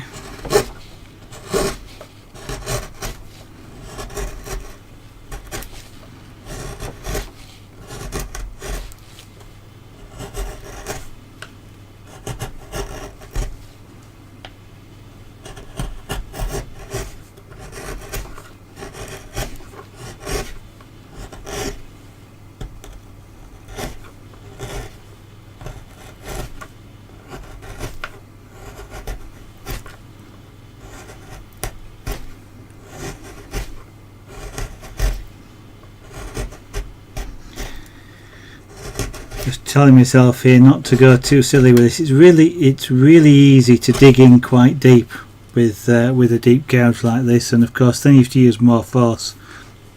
More force means when it comes out, the tool starts moving rapidly in the direction it was going, and that sometimes is not a good idea.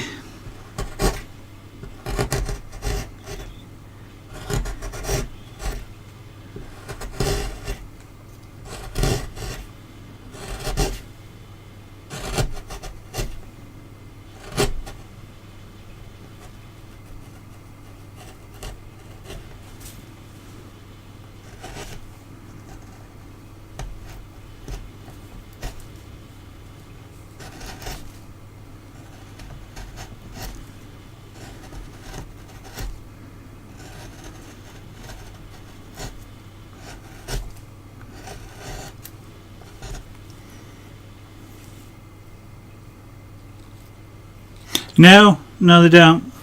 I mean, some of them are very fine, but well, I've never cut myself on them. And I kind of know what you mean, like paper mite, for example. Yeah, that's probably the closest. Like a pencil shaving. I mean, some of them are, you know, the edges are fairly soft in a way, but I'm just thinking things like that there. I'm kind of trying, but I'm not trying too hard, if you know what I mean. So it's not like they're instantly sharp, but I guess if you just caught it right, like you sometimes do with, you know, with a paper edge, then they may well cut you. But generally speaking, they're not really at all sharp. I mean, even the points are not really pointy enough to puncture. Mainly, I guess, because, you know, if there was a little sliver stuck up, then you might puncture yourself, because when it's something like this and you hit it, of course, it just breaks and bends. Now, it's reasonably safe. The only time I've ever cut myself, and that's possibly where these marks have come from here on my fingers, is kind of like on the edge of the wood here. You're not quite far enough to see that, but just like on the edge of the wood here, if I was sort of carving like that and I've just caught the corner, might do it on the block. The edge itself, although the edge is quite a relatively sharp edge, it's a sharp's the wrong word, because it's not sharp like a razor blade sharp. It's sharp like a 90-degree bend sharp. You know, it's a really precise edge, but that in itself isn't sharp. You know, I can rub my finger along that quite safely. So no, I've not. I don't think there's any danger from them at all.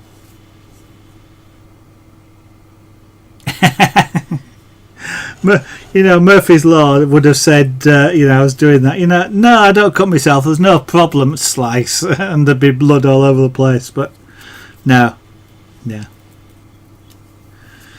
I'm more in danger of having, let's say, a tool down there and doing that to get something, and just catching these corners, because these corners are sharp. You know, they're as sharp as any other part of the blade, and even on some of these, I think I've cut myself twice on a chisel. Not, you know, like that. I've caught myself when I did the last piece. I caught myself on this chisel.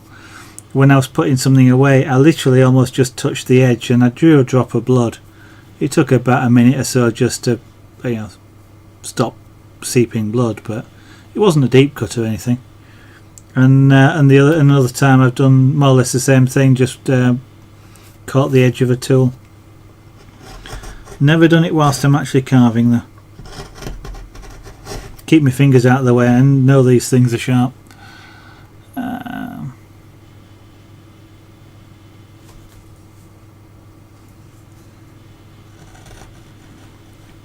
And you've never had plastic do it, Noxel, either. I'm guessing you maybe have. Because I'm thinking, yeah, I've got sort of some fairly thin plastic card, and the edges on that don't strike me as being either sharp enough or rough enough to actually cut myself on.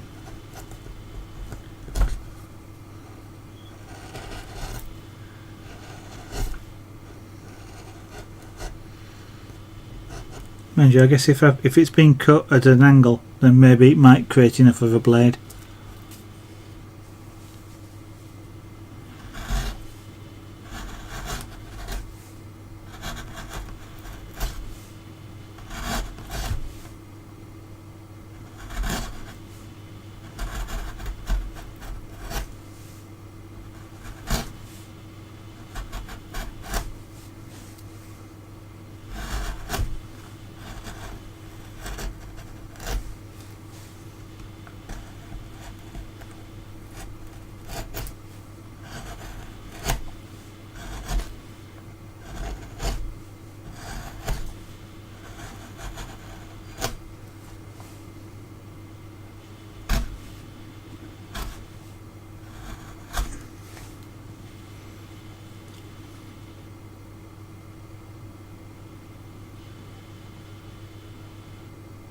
Ooh.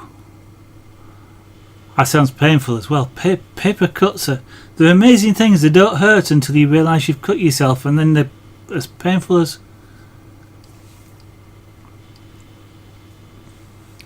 And that would have been, because that sounds like you've done a compression type cut as well. Ooh.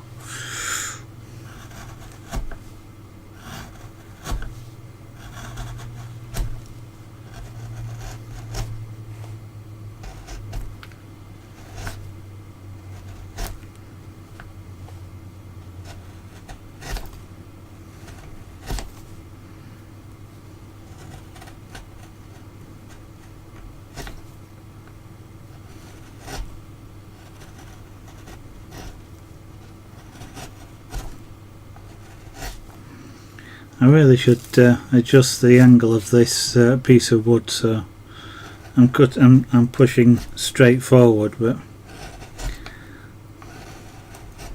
it's not too bad at the moment at this angle.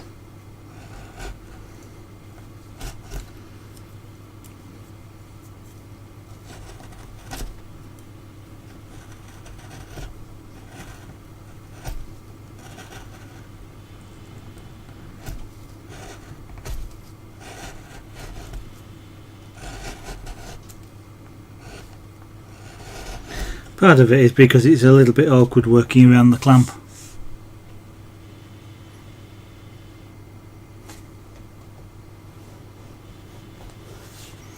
The contents of the food in the container were really hard, so I had to grip really... Oh, to pull it out, you mean? Because I thought if they were really hard, you wouldn't have needed to grip it hard. You know, like a liquid container, you sometimes have to... hot. Eh? Really hot, so you had to grip it really tight. That scene sounds even worse. I'd have thought, you know, it's hot, I wouldn't have really wanted to grip it at all.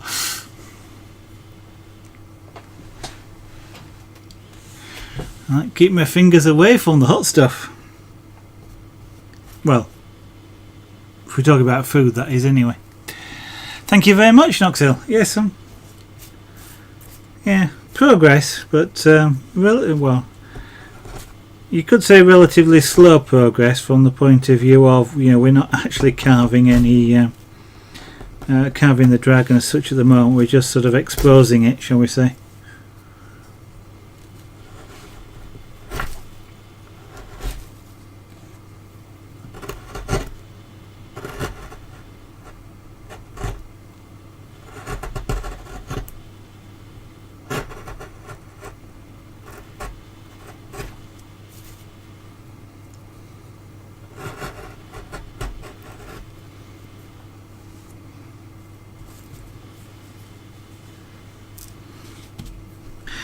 Weird. I'm looking around for bits to carve out, and it's just lots to lots to do. Do not talk with your hands when holding a sharp chisel.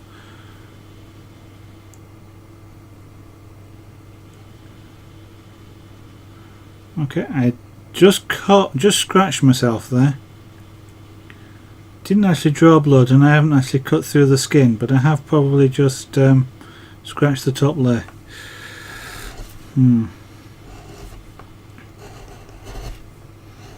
So easy to do is have an accident like that.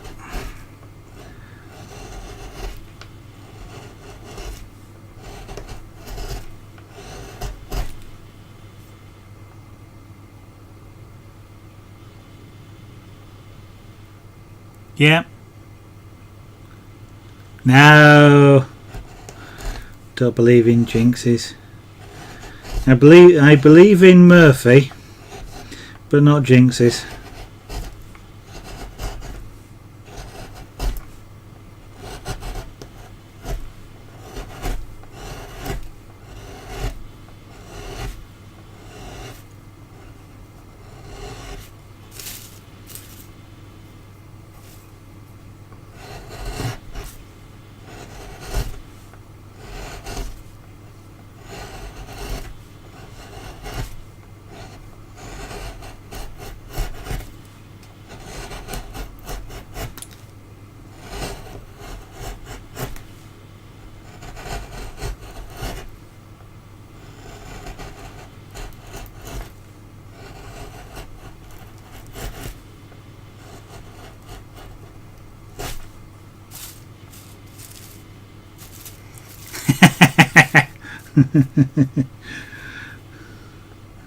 Nah, you won't get me to believe that.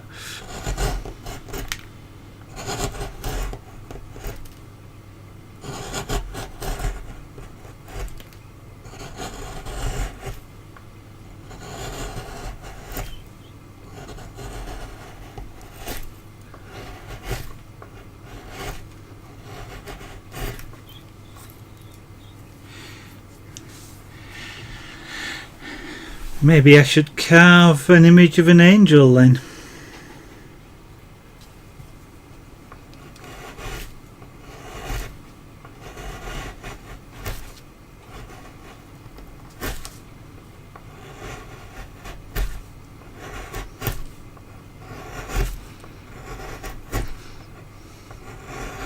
I wonder who got the reference, if anybody did.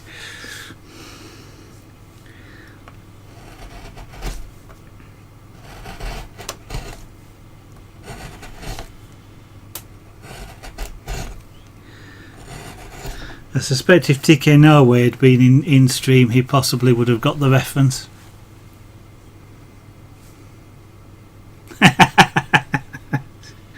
That might be yeah. Yes, that might be a good one, Knoxhill.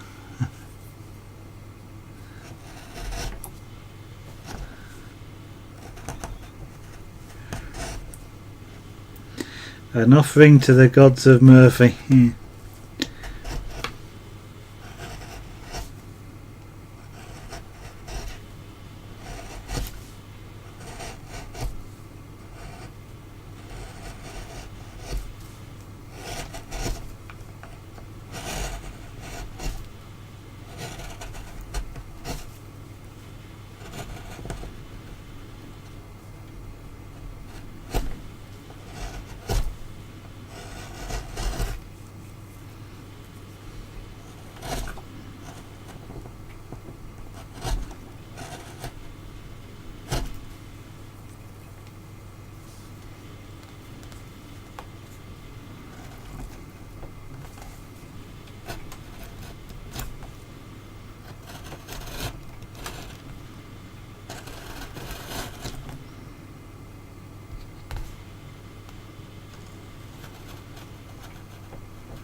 Kujiz, I believe that's how it's pronounced. Welcome to the studio. Thank you very much for following.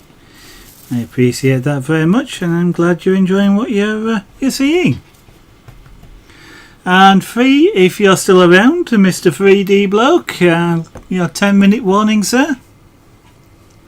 There you go. Cheers. Yes, I'll probably see you out on stream in a little while. Anybody who's watching the stream and isn't aware, 3D Bloke is an airbrush and airy stick artist. He's a professional what now? He's 3D Bloke.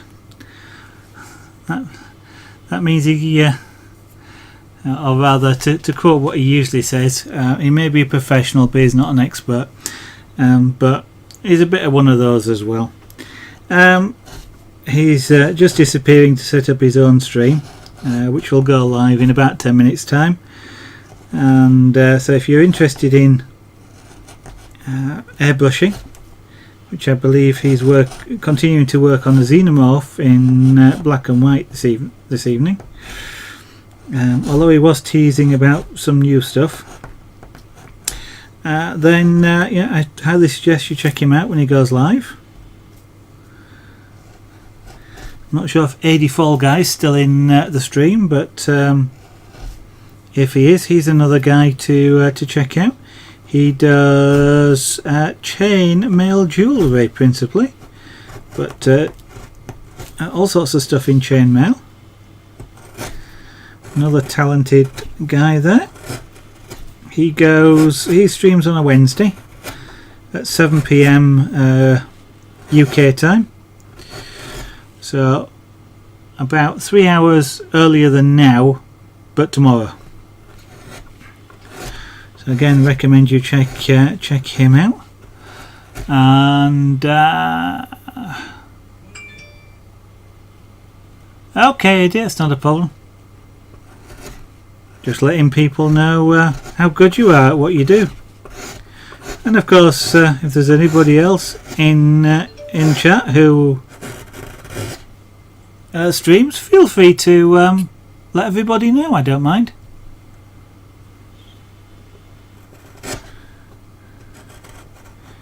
Tell us what you stream and when.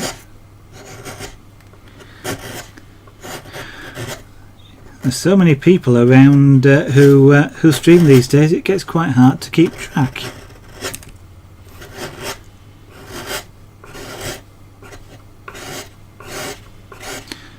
Or rather, that's just my excuse for having a poor memory.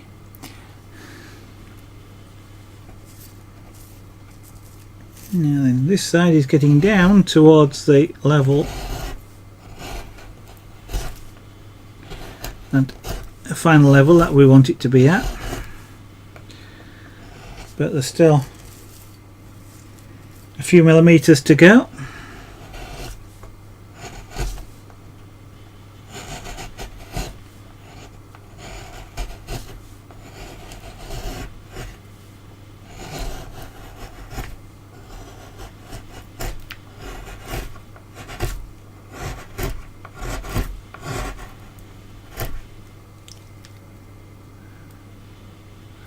Indeed we are. Well, I hope we are, Noxel.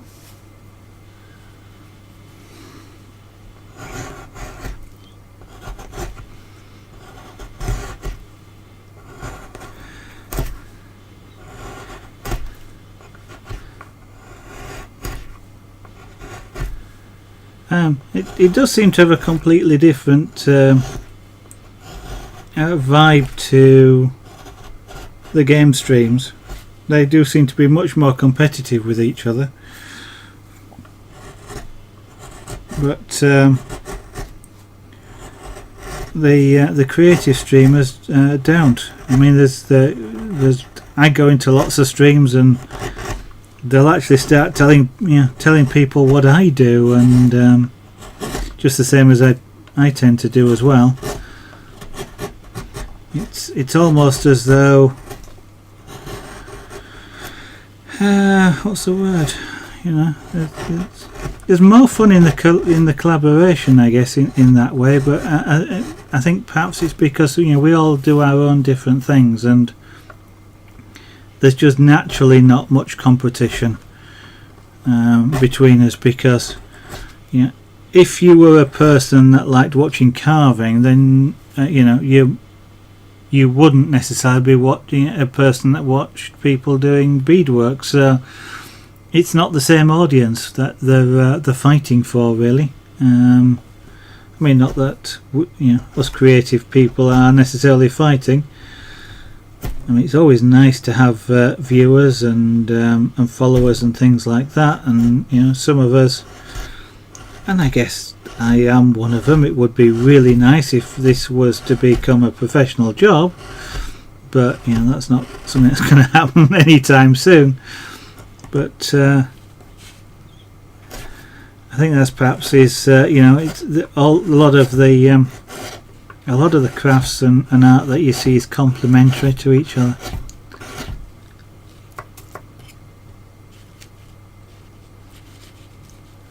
Oh, the bear. Yeah. It's in some ways it is. Big family. Don't know. Some big families tend to argue all the time. and can't stand each other. But I know what you mean. I think also, I mean, it's relatively small at the moment. It's creative, and everybody sort of started at about the same sort of time, roughly speaking, so far. And you know, you've kind of got to know everybody as you go along. And I think creative people perhaps are interested in other creative streamers as well, so we're always dipping into each other's streams and saying hello or just watching.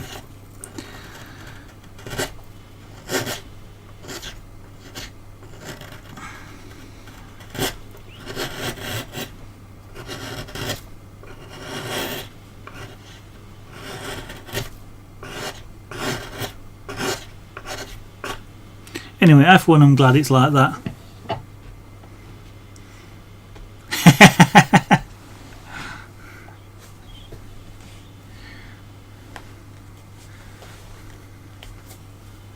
I wouldn't know how to get a reverse question mark.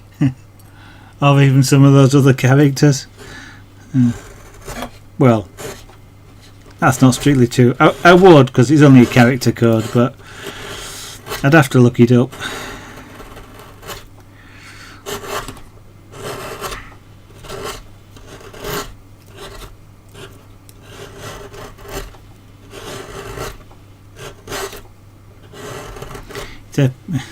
No, I was about to say it's a pity Bubbles had to go. It's not a pity because she's streaming, but I know she'd have loved the sound of this wood being cut with this chisel. I do as well.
Just thinking then maybe what I'll have to do is put up a one of the Danish guys, you know, little things at the bottom, days without accident. Since it seems like I'm prone to talking with my hands over sharp chisels. Eddie, okay, have a good night. I know that sort of feeling. I was feeling that this afternoon. I could not stop myself falling asleep. Have a great night's sleep, and I hope I'll see you again in the future. And in actual fact, folks, I'm getting a little warm. I'm looking forward to having a drink of cool water, fizzy water, which is down the side of me. I think I've probably done enough for tonight. I need to sort of start and rearrange this boat to do this bottom end. So I think what we'll do is we'll actually call it a quits for tonight. I've got another 10 minutes of tidying up all these shavings and sawdust that's all over the place. So, and then I'll watch a couple of other streams, and including 3D Bloke. So if you're around, take a look at 3D Bloke. I'll probably host him after this stream as well. But you know, those of you that are familiar with my stream will now know this is the bit where the advert comes. Which is to say to anybody who is watching, you know, if you like what you see and would like to come back and see some more, which of course you are quite welcome to do. If you want to push the follow button, then hopefully Twitch will notify you when I go live. That, generally speaking, is about 2 hours earlier than the current time. That's round about 8 PM UK time, 1900 hours GMT, or as 3D says, wherever you are in the world, count backwards 2 hours, and that's when I go live. Generally speaking, around about 7 nights a week. So, but if you don't trust Twitch to notify you, you can always follow me on Twitter. Details are down below the stream window, but it's at ZaragonArt. And the only tweets I tend to send out are the ones that say I'm going live, so you won't get inundated if you want to follow me there as well. Apart from that, to answer your question, AD4 guy, at least another 7, I reckon. There's a fair bit of work, probably another 2 streams at least, just to get rid of the background. So that's about 4 hours to get rid of the background before we start carving this, and then you know, that easily could be 5 days. Especially since I've at this stage absolutely no idea quite how I'm going to go about doing it, so we'll be discovering that as we go along together. But anyway, thanks guys for watching. It has been a great deal of fun having you all around, and I hope to see you again in future streams. But apart from that, everybody have a good evening, and I'll see you later.